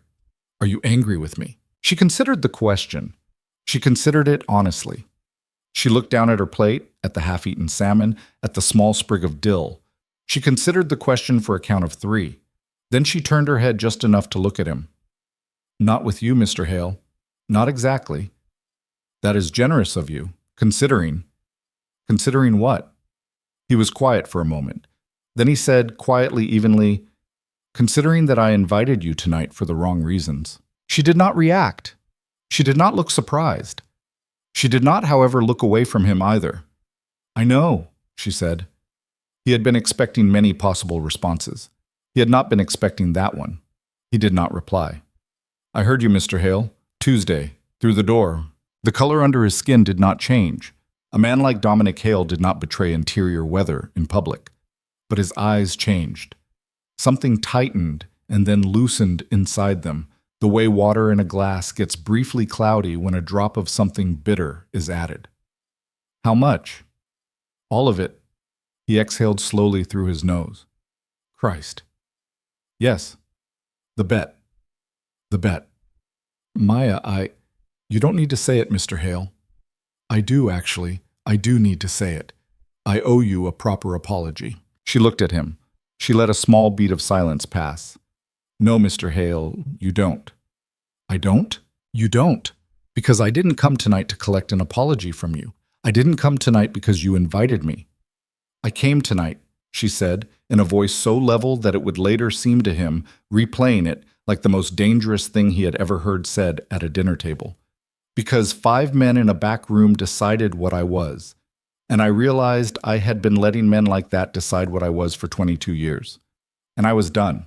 She turned back to her salmon. She cut a small piece. She ate it. Dominic Hale did not move for a long moment. He sat in his chair in a room of 300 people, and he looked at the side of her face the way a man looks at the horizon the first time he has realized, with his whole body, that he has sailed the wrong way. Maya. Yes. May I tell you something? Yes. He spoke quietly. His voice did not carry past the two of them. I have been in a lot of rooms in my life. I have watched a lot of people walk into a lot of rooms. Most of them walk in trying to be seen. A handful walk in trying not to be seen. Until tonight, I would have told you those were the only 2 kinds. She did not respond. You did something I have not seen anyone do before, he said. You walked in without asking the room for a verdict. Maya, despite everything, felt something under her sternum move. She did not look at him. She kept her eyes on her plate. That's not a thing I did, Mr. Hale. That's a thing 2 women I know taught me how to do. This afternoon, for the first time in my life. Then they are remarkable women. Yes, they are. She set her fork down. She dabbed her lips with her napkin. She looked up across the ballroom, past the quartet, past the tables, past the chandeliers. Somewhere across the room she could see Benedict Crane at his small side table, still alone, still with his water glass, watching the room the way a very old cat watches a room from a high shelf. He met her eyes. He inclined his head a quarter inch. Mr. Crane watches you, she said to Dominic. Mr. Crane has watched me since I was 21 years old, Maya. He was my father's lawyer. He is, in some measurable sense, the closest thing to a father I have had in 16 years. She looked at him. Does he approve of what you do? Dominic was quiet for a long moment. No, he said finally. He does not. Why does he stay? Because he believes, I suspect, that I still might be reachable. Is he right? He did not answer her immediately. She did not repeat the question. She did not press it. She let the silence sit, the way Aunt Louisa had taught her. I don't know, Miss Bennet, he said at last. I did not know the answer to that question 10 minutes ago. I have had to revise it twice during this course. At 9:47 p.m., after the third course, Tony Russo came back. He came back with the deliberate walk of a man who had spent 40 minutes in the lobby bar reminding himself of who he was and who he was not going to let a waitress from Greer take from him. His color had returned. His smile had returned. He walked to the table and pulled out his chair, and he sat down, and he leaned back and he said, loudly enough for the surrounding tables to hear, "So, Maya, my apologies for before. Vic here tells me I was out of line. Let me start over. How are you enjoying your evening?" It was a trap. It was an obvious trap. He wanted her to answer him in front of the surrounding tables. He wanted the room to see her being polite, being small, being grateful to have been forgiven by him for having embarrassed him. Victor Marzano set down his knife very deliberately. Dominic's face had gone flat. Not angry. Flat. Which was, Maya was beginning to understand, more dangerous than angry. Maya set down her fork. She turned in her chair. She faced Tony Russo fully. She looked at him with the same unhurried, soft eyes she had looked at him with before, but something in them now was, for the first time that evening, cold. Not sharp. Cold. The way a pond in February is cold. She said, pitched to carry exactly as far as his voice had, "I'm enjoying my evening very much, Tony. Thank you for asking. I notice you have chosen to apologize to me publicly instead of privately. That is interesting. Private apologies are for people who are actually sorry.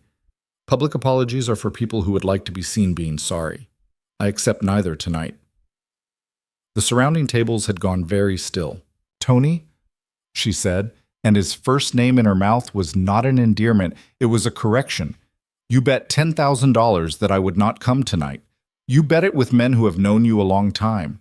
You bet it because it was easier to make a bet about me than to look at why a stranger's presence in this room unsettled you. It is fine that you were unsettled.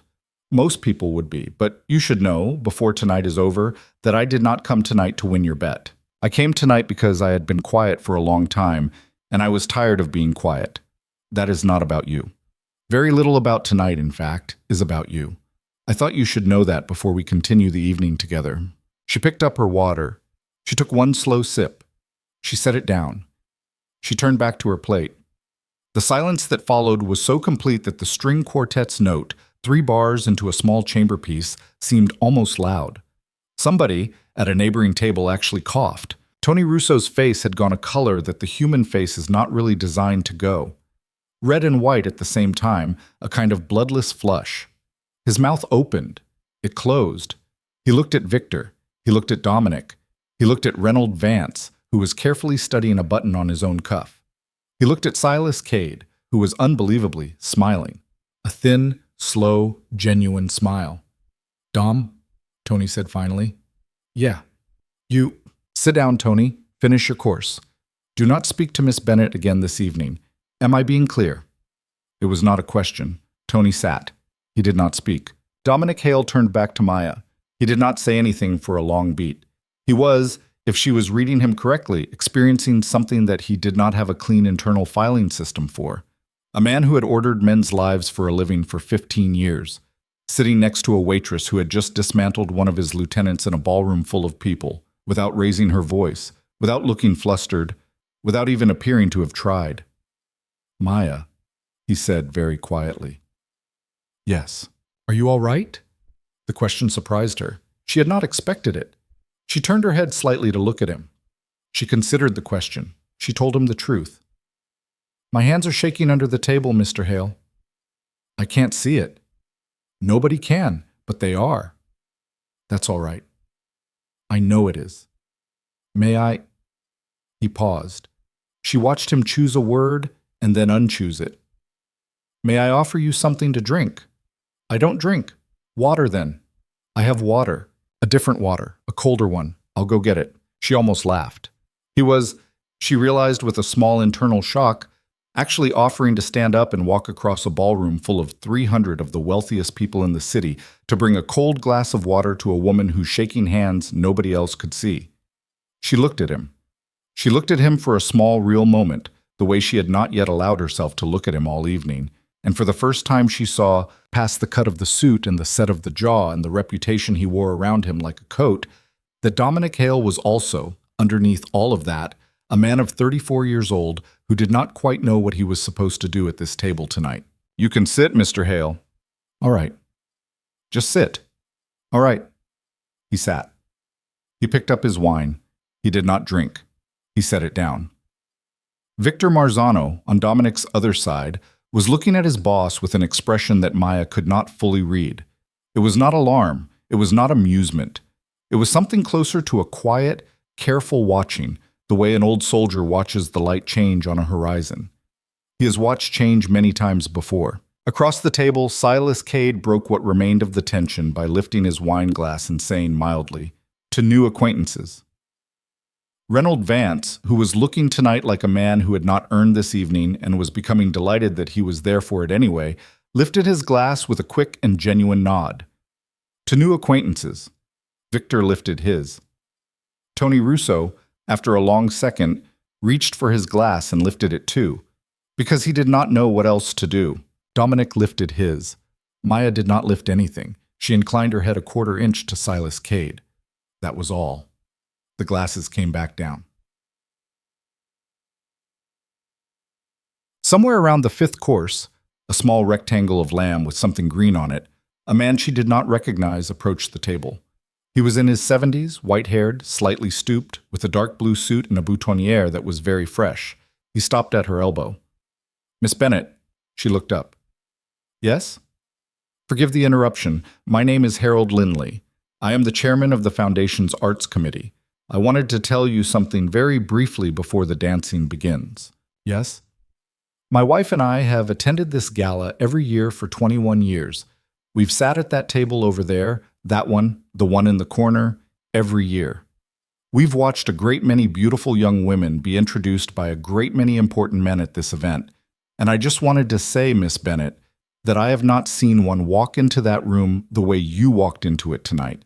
And I wanted to say so." She felt her face, for the first time all evening, want to do something it had not wanted to do yet. She kept it from doing it. "Thank you, Mr. Lindley. That is very kind of you to say." "Not kind. True. My wife said she wished her granddaughter could have seen it. Our granddaughter is 19. She is at a college 300 miles from here, and she has not, I don't think, been happy there for a while. Sometimes a young woman needs to see another young woman do a thing so she can know it's possible." Maya did not trust her voice immediately. She reached up and very briefly touched the little gold stud in her left ear. A small grounding touch. Her mother had once said, of these earrings, "These are for days when you need something to hold on to." "Mr. Lindley, please tell your granddaughter I said hello." "I will." "Please tell her it's possible." "I will, Miss Bennett, I will." He inclined his head. He walked away. He rejoined his wife at a table across the room, and Maya, watching him go, saw the wife, a small, white-haired woman with tired, kind eyes, lift her hand and wave once, quickly, at Maya from across the ballroom. A small, private wave. The wave of one stranger to another. Maya inclined her head back. Then she turned back to her plate. The lamb had gone a little cold. She ate it anyway.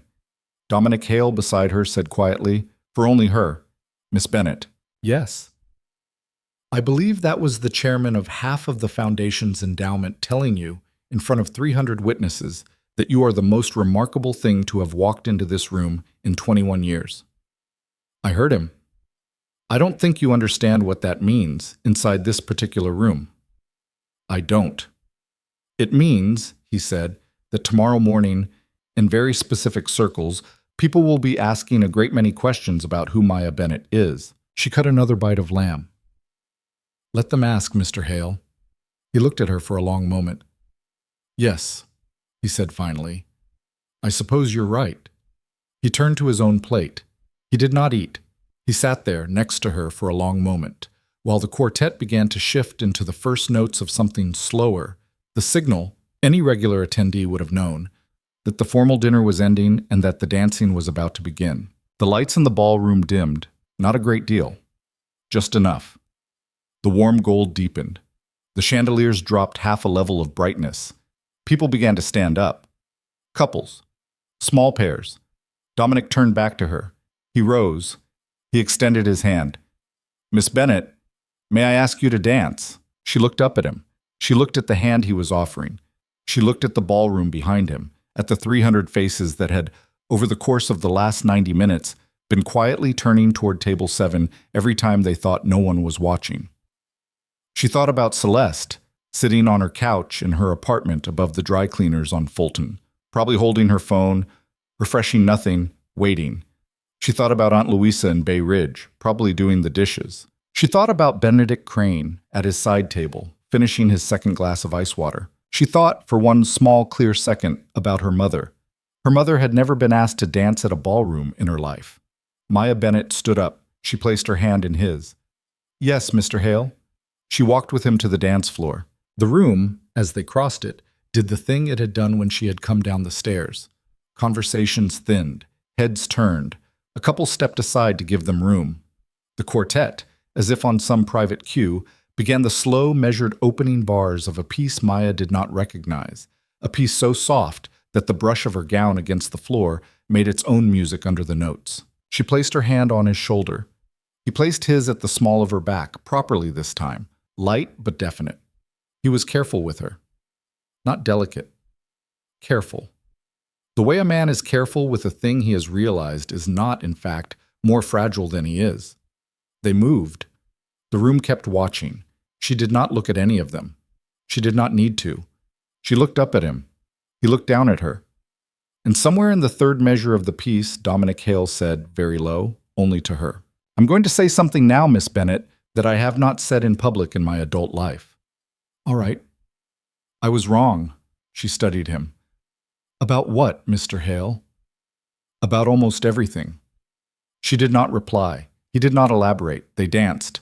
Around them, the ballroom turned like a slow clock, the lights warm, the music steady, and at a small side table, Benedict Crane closed his eyes for one long moment and opened them again, and lifted his glass of ice water an inch and let it settle back down onto the linen.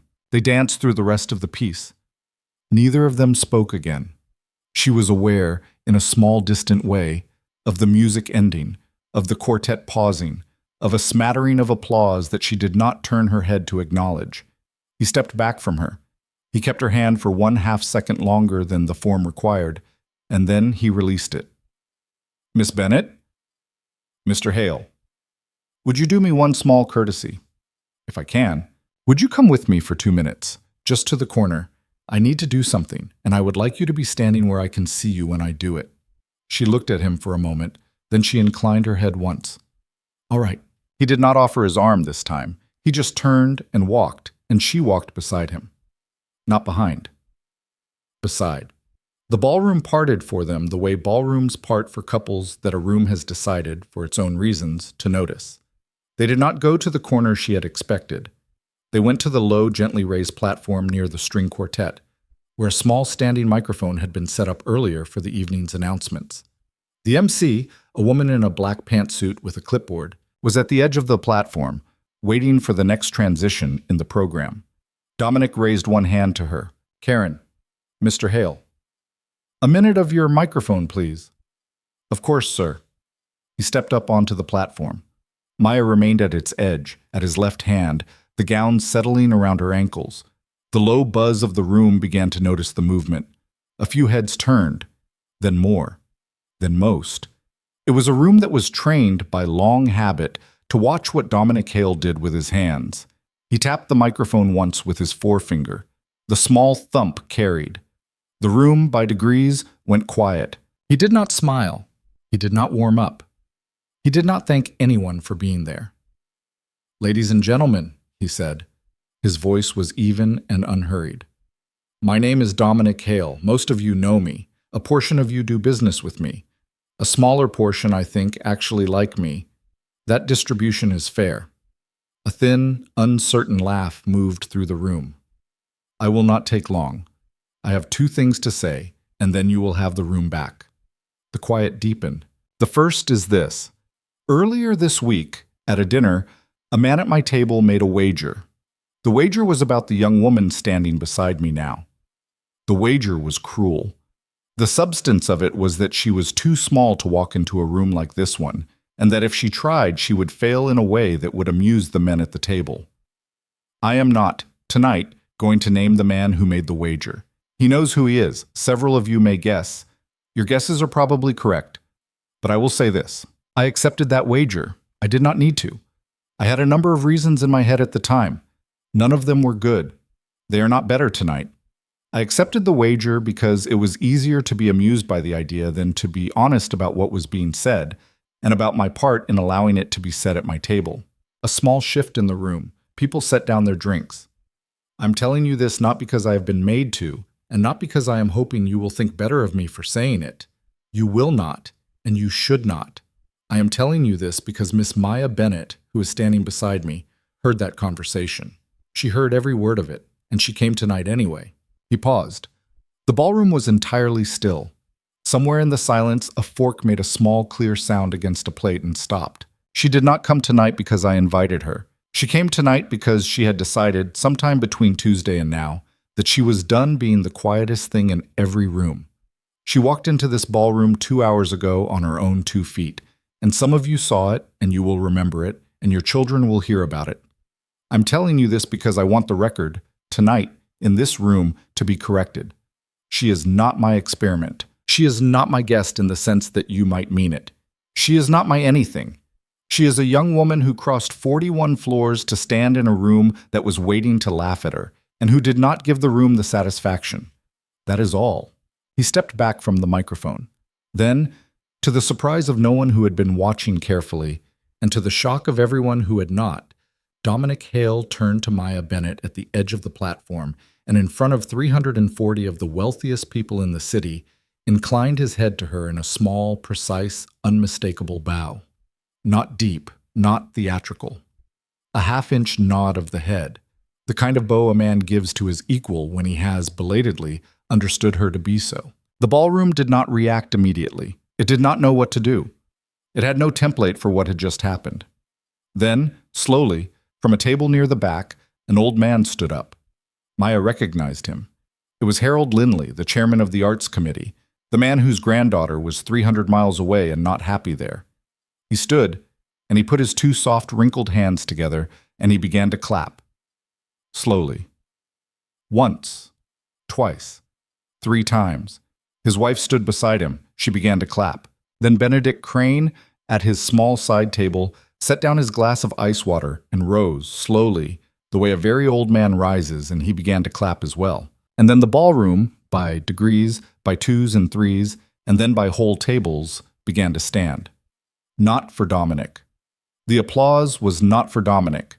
The applause, everyone in that room understood by the end of it, was for the young woman at the edge of the platform in the dust-colored gown, who had not asked for it, who had not expected it, and who, as the sound rose around her, did not smile, did not weep, did not bow. She simply stood there, her shoulders back the way Aunt Louisa had pressed them, and let the room acknowledge her. It was, she would realize much later, the first time in her 22 years that a room had applauded her for existing. She did not cry. Her face stayed very still. She let her eyes go soft and out of focus the way a person's eyes go when they are not looking at anything because they are looking, instead, at something inside themselves that they do not yet have the words for. The applause went on a long time. When it ended, Dominic turned to her again and said, low, only to her, "Miss Bennett, if you would like to leave now, I will walk you to the elevator myself. You have done more than you came to do." She looked at him. "Mr. Hale?" "Yes." "I do not need you to walk me to the elevator." "All right. But you may walk me to the top of the stairs, if you'd like." "I'd like?"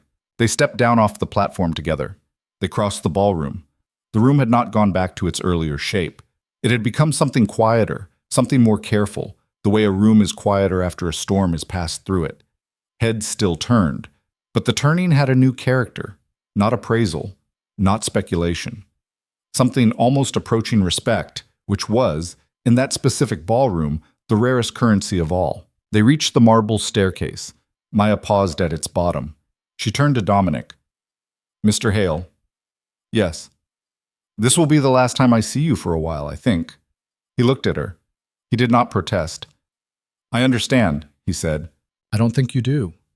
Not yet. But you might later." Tonight wasn't about us, Mr. Hale. It wasn't about you. It was about me, standing in a room without asking the room for a verdict. You said it yourself. I have been asking rooms for a verdict on me for 22 years. I'm done asking. That work I have to do by myself. It can't be done with anybody standing next to me. Especially not anybody who's going to keep reminding me every time he looks at me that he invited me to this ballroom for the wrong reasons. Maya, let me finish, please. All right. You're not a bad man, Mr. Hale. You're a man who has done bad things. Those are not the same. I don't know if you understand the difference yet. I hope you will. Because if you don't, the men around you will keep drowning whatever decent thing is inside you, and one day there won't be anything left to reach for. Mr. Crane has been reaching a long time. I don't know if he'll reach much longer. I'm not going to be another hand that reaches. I cannot afford to be. I have my own hands to take care of. I understand. I don't think you do, Mr. Hale, but you might. What will you do now, Miss Bennett? I don't know. Will you still work at the Meridian? I don't think so. May I? No. You may not. Not money, not a job, not an introduction, not a recommendation, not a car, not a thing. Mr. Hale, if I take one thing from you tonight, even a small thing, it will belong to you, and I don't want anything I have tonight to belong to you. I want it to belong to me. That is fair. It is. He looked at her for a long moment. His eyes in the low ballroom light were the color of a river at night again. She saw, in them, something she had not seen earlier. Not disappointment, not anger. Something closer to a slow, quiet grief. The particular grief of a man who has spent a decade telling himself he was happy, and who has just been shown, by a stranger in under 2 hours, that he has not been. Miss Bennett, yes. You are the most remarkable person I have met. She did not say thank you. She did not know how to, not to that. She said instead, honestly, Mr. Hale, if you change your life, do it because you want to. Not because of tonight, not because of me. People who change their lives for other people do not stay changed. That is the thing I needed you to know before I go. All right. Good night, Mr. Hale. Good night, Miss Bennett. She turned. She began to climb the marble staircase. The quartet, somewhere behind her, had not yet resumed. The ballroom was hushed, watching. She did not look back. At the top of the stairs, the steward in the white tails inclined his head to her with a small, genuine respect that had not been there 2 hours earlier. Madam, thank you. The elevator doors opened before she had pressed the button. Mr. Halim was inside. He had been, she understood, waiting. Miss Bennett? Mr. Halim. The lobby, ma'am. Yes, please. The doors slid closed. When she stepped out into the lobby of the Thornbury, Edmund was already standing at the revolving doors with her coat folded over his arm. Celeste was standing beside him. Celeste, in her jeans and her winter coat and her hair pulled back in a messy knot, looked wildly out of place in the polished gold lobby of the Thornbury Hotel, and she did not appear to care even slightly. Celeste, I couldn't stand it anymore. I took the train. Edmund said I could wait in the lobby. Celeste, are you okay? Maya stopped walking. The lobby was busy and not busy at the same time. A man in a tuxedo near the bell stand glanced at her twice before he looked away. Somewhere a woman laughed. The revolving doors turned slowly, bringing in cold November air from the street. Celeste, I'm okay. You sure? I'm sure. Celeste looked at her, hard, the way women look at each other when they have been worrying about each other for 5 straight hours without permission to say so. She searched Maya's face. She found what she was looking for. She exhaled, once, slowly, like a woman letting go of a breath she had been holding since 6:48. Okay, she said. Okay, get in the car. You look cold. Did you eat anything? Yes. Anything real? Aunt Louisa's rice. Good. Edmund had already opened the back door of the sedan at the curb. Edmund. Miss Bennett. Would you mind if my friend came home with me? Not at all, ma'am. Thank you. Celeste and Maya got into the back seat together. The door closed, cutting off the noise of the street. Edmund walked around, got in, looked at them in the rear view. Home, Miss Bennett? Home, Edmund. The car pulled away from the Thornberry. For the first 10 blocks, neither of them spoke. The city slid past the tinted window, lit storefronts, late taxis. A man walking a small dog in a plaid coat, a woman in front of a deli laughing into her phone with her hand over her mouth. Ordinary night, ordinary city. Celeste quietly said, "Maya." "Yeah." "What happened in there?" Maya thought about how to answer that. She thought about it for a long time. The car slowed for a red light. Somewhere outside, a siren passed, far off. "I told the truth," she said finally, "at a table full of men who have spent their whole lives being lied to. And I think I accidentally got asked to be their friend. And I think, Celeste, that the hardest thing I've done tonight was say no." Celeste looked at her for a long moment. Then she reached over, took Maya's hand, and squeezed it. She did not ask another question for the rest of the ride home. 3 weeks later, Maya Bennett walked into the Meridian for the last time. She walked in through the front door, not through the service entrance. She had thought about that choice for 4 days, and she had decided, in the end, that the front door was not about them. It was about her. She wanted to leave the building by a door she had not been permitted to use in 19 months. She wore her regular clothes, jeans, a sweater, her old coat. She had her last paycheck to pick up, and she had a letter folded in her pocket. Mr. Lowell was at the host stand. He looked up when she walked in. He went through 3 expressions in half a second: surprise, annoyance, calculation, and settled on a cautious, deliberate smile. "Miss Bennett, Maya, come in, come in. We've been hoping to see you." "Good morning, Mr. Lowell. I have your check in the back. And listen, Maya, let me say something before you go. I think there's been a misunderstanding. Whatever the reason for your absence, I'd like you to know that there is a place for you here. An expanded place. I spoke with the owner. We would like to offer you a shift supervisor role. A significant raise. Private dining priority. You understand?" She looked at him. "Mr. Lowell." "Yes, Maya." "No, thank you." I beg your pardon? I said no, thank you. I've brought my letter of resignation. I would appreciate my final paycheck. That's all." He stared at her. His smile did not hold. It never had, actually, when something surprised him. It had always been made of something that only held still for things he had already planned for. Maya, listen to me.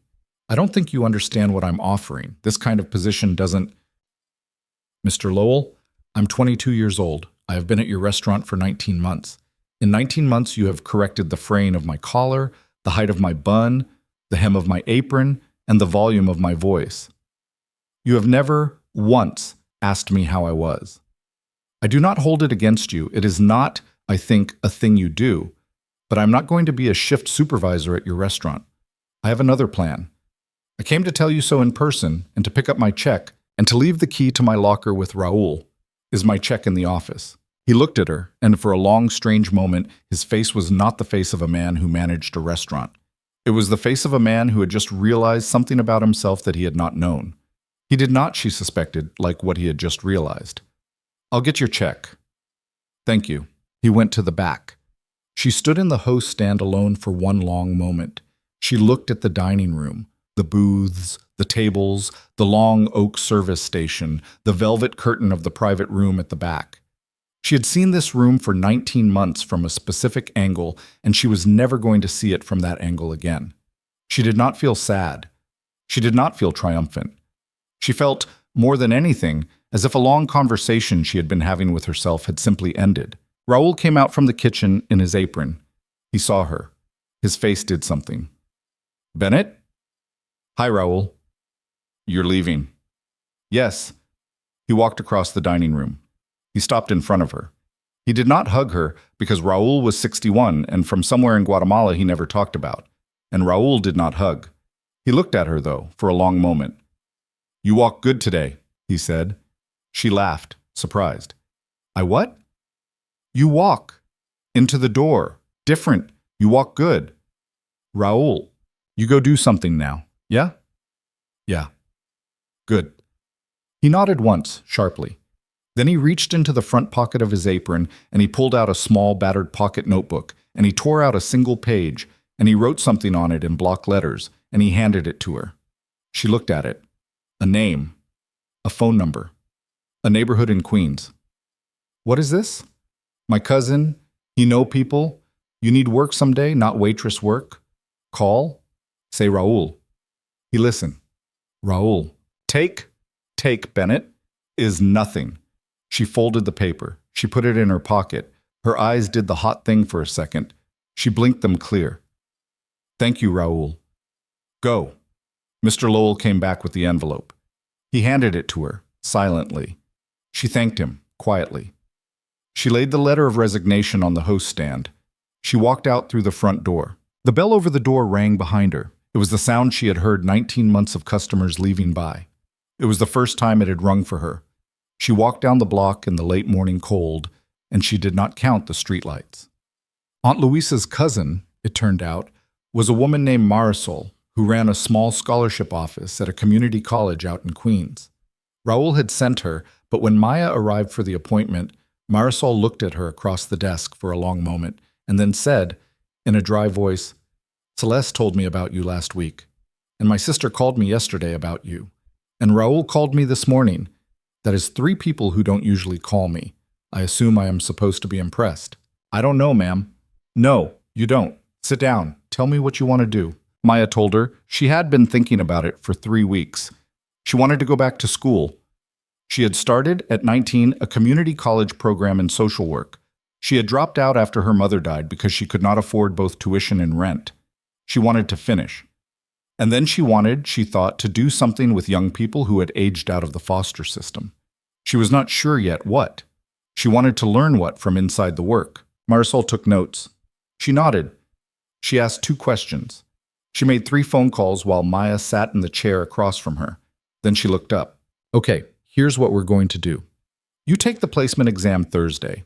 I'm pulling a scholarship application out of a drawer for you that I don't usually pull out for people I met 20 minutes ago because 3 people who don't call me called me. You fill it out this week. We get you enrolled for the spring semester. You work part-time at the campus library while you study. The library pays less than the Meridian, but you don't have to smile at men with their hands on your waist. You good with that trade-off, Miss Bennett? Yes, ma'am. Good. I'll see you Thursday. Maya left the office. She walked to the subway. She stood on the platform and watched a train come in, and she did not, for the first time in a long time, feel like she was waiting for her own life to start. It had already started. She had been inside it the whole time. 9 months passed. Maya passed the placement exam. She received the scholarship. She enrolled. She worked the campus library 3 evenings a week, shelving books and logging returns and watching students. She had not been 2 years ago do the things she had not been able to do 2 years ago. She did not make a lot of money. She did not need a lot of money. Celeste helped her find a smaller apartment in a better building out in Corona. Eli came over some weekends. He called her Aunt Maya. She taught him how to make paper airplanes that actually flew. He taught her a game he had invented involving a sock and a spoon. It was a very stupid game. They played it for 2 hours. She saw Aunt Louisa on Sundays. Aunt Louisa was teaching her, slowly, how to cook 3 things properly. Maya was bad at it. Aunt Louisa yelled at her with genuine pleasure. She did not hear from Dominic Hale. She did not expect to. She had asked him not to, in the language of everything she had said to him on the staircase. And Dominic Hale, whatever else he was, had proven to be a man who listened when someone told him something plainly. She heard about him occasionally. The city papers ran pieces now and then about the unexpected divestment of one of his companies from a particular holding, about a charitable trust he had set up in his late father's name that was not, a few journalists noted, the kind of trust that was usually set up as a tax shelter, the kind of trust that actually paid out, about a man named Anthony Russo who had, in late spring, quietly left the city and relocated to a coastal town Maya had never heard of, where he was, the papers said, pursuing other business interests. She read the pieces. She did not forward them to Celeste. She did not comment on them to Aunt Louisa. She read them and set them down. Benedict Crane sent her a card at Christmas. He had somehow gotten her new address. The card was simple. Miss Bennett, I hope this finds you well. You are, I suspect, finding yourself well. With my regards, B.C. She set the card on her refrigerator under the magnet from the community clinic. It was on a Saturday in late September, almost a year after the gala, that she saw him again. She had gone for a walk. It was that kind of afternoon. The sky was the clean, washed blue of early fall. The light was long. She had spent the morning working on a research paper and her eyes were tired, and she had put on her sneakers and a jacket and walked down to the little park at the edge of her neighborhood, the one with the old stone bench and the chess tables and the small pond that had 3 ducks in it when it had any ducks at all. She sat on the stone bench. She ate an apple. She watched a little girl in a yellow coat chase a pigeon for approximately 7 minutes without ever catching it. She watched the pigeon allow itself to be almost caught, over and over, with a kind of patient dignity. She did not hear him walk up. "Miss Bennet." She looked up. He was standing a few feet away. Not close. A respectful distance. He was in a dark coat, no tie, the top button of his shirt undone. He had not shaved that morning. He looked, she realized with a small surprise, older than she remembered. Not old, just more lived in. The way a face looks when a man has spent 9 months having conversations with himself that he had not been having before. "Mr. Hale." "May I sit down?" "For a few minutes, yes." He sat down on the bench beside her. Not too close. He did not look at her. He looked at the little girl and the pigeon. "I'm not here by accident," he said. "I didn't think you were. But I'm not here to trouble you. I wanted to be very clear about that before I said anything else." "All right. I've been walking past this park on Saturdays for the last 5 weeks, not looking for you. I want to be honest about that too. I've been walking past this park because a woman I met once told me that people who change their lives for other people do not stay changed, and I have been trying, Miss Bennet, to change my life for myself. This park is on the way back from a meeting I have been going to on Saturday mornings. I walked past today and I saw you on the bench, and I stopped." She considered this. The little girl had lost interest in the pigeon. She was investigating a rock. "What meeting, Mr. Hale?" "A 12-step meeting." "For what?" "Alcohol officially, the other things unofficially." "I see." "Mr. Crane suggested it, 9 months ago. I laughed at him. 6 months ago I went once.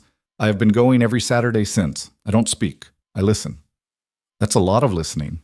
"Yes. It turns out I had a great deal of listening saved up." She almost smiled. She did not. "Mr. Hale, why are you telling me this?" He was quiet for a long moment. "Because you were right, that night, on the staircase.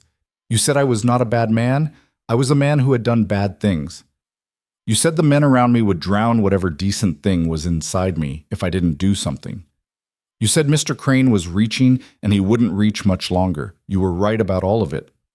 Mr. Crane retired in February. His health was not good. He still sends me letters. He is 78 years old, Miss Bennet. He has spent more of his life trying to keep me out of prison than he has spent with his late wife.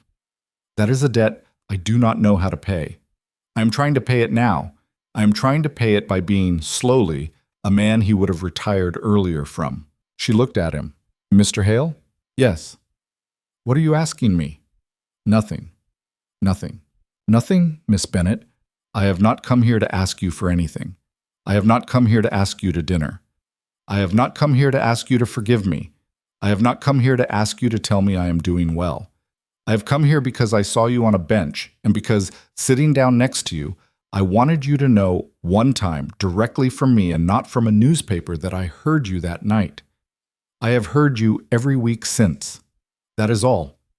I will stand up in a minute and walk away, and I will not walk past this park on Saturdays again if you would prefer I didn't." She was quiet for a long moment. She watched the little girl in the yellow coat pick up the rock.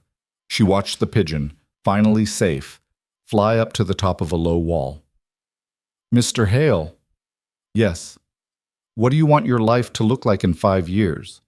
He turned his head, finally, and looked at her. "I don't know yet," he said. "That is an honest answer. I know what I want it to not look like. I am still working on the positive version. That is a more honest answer than most people give." "Yes." "Good." She took a bite of her apple. She chewed. She swallowed. "You can walk past this park on Saturdays, Mr. Hale." "All right. I may or may not be on this bench. I understand. And if I am, and you want to sit down, you may sit down. For a few minutes, to say hello. Nothing more than that. Nothing more than that. I am not offering you a friendship. I am offering you a bench. Miss Bennet, a bench is more than I came here asking for." "Good. They sat in silence for a few minutes. He did not try to fill the silence. She noticed that. A year ago he would have. The silence was, in fact, the most honest thing that had ever passed between them. Finally, he stood up. "Miss Bennett?" "Mr. Hale." "Thank you." "Don't thank me. Go do the work. And come back next Saturday if you want." "All right." He walked away. He did not look back. She watched him go, and she understood, watching the set of his shoulders, that she was not watching a man who had been saved by her.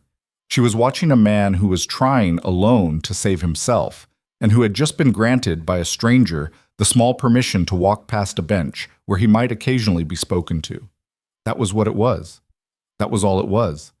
And that, she thought, was as much as any woman should ever be asked to give to a man who had once made a bet on her. She finished her apple. She stood up. She walked home. The sun was low over the buildings. The light was the color of an old coin. She walked past a bakery and bought a small loaf of bread. She walked past a little girl in a yellow coat, still investigating her rock, and she smiled at her. The girl smiled back. At the corner of her street, she stopped. A streetlight had just come on.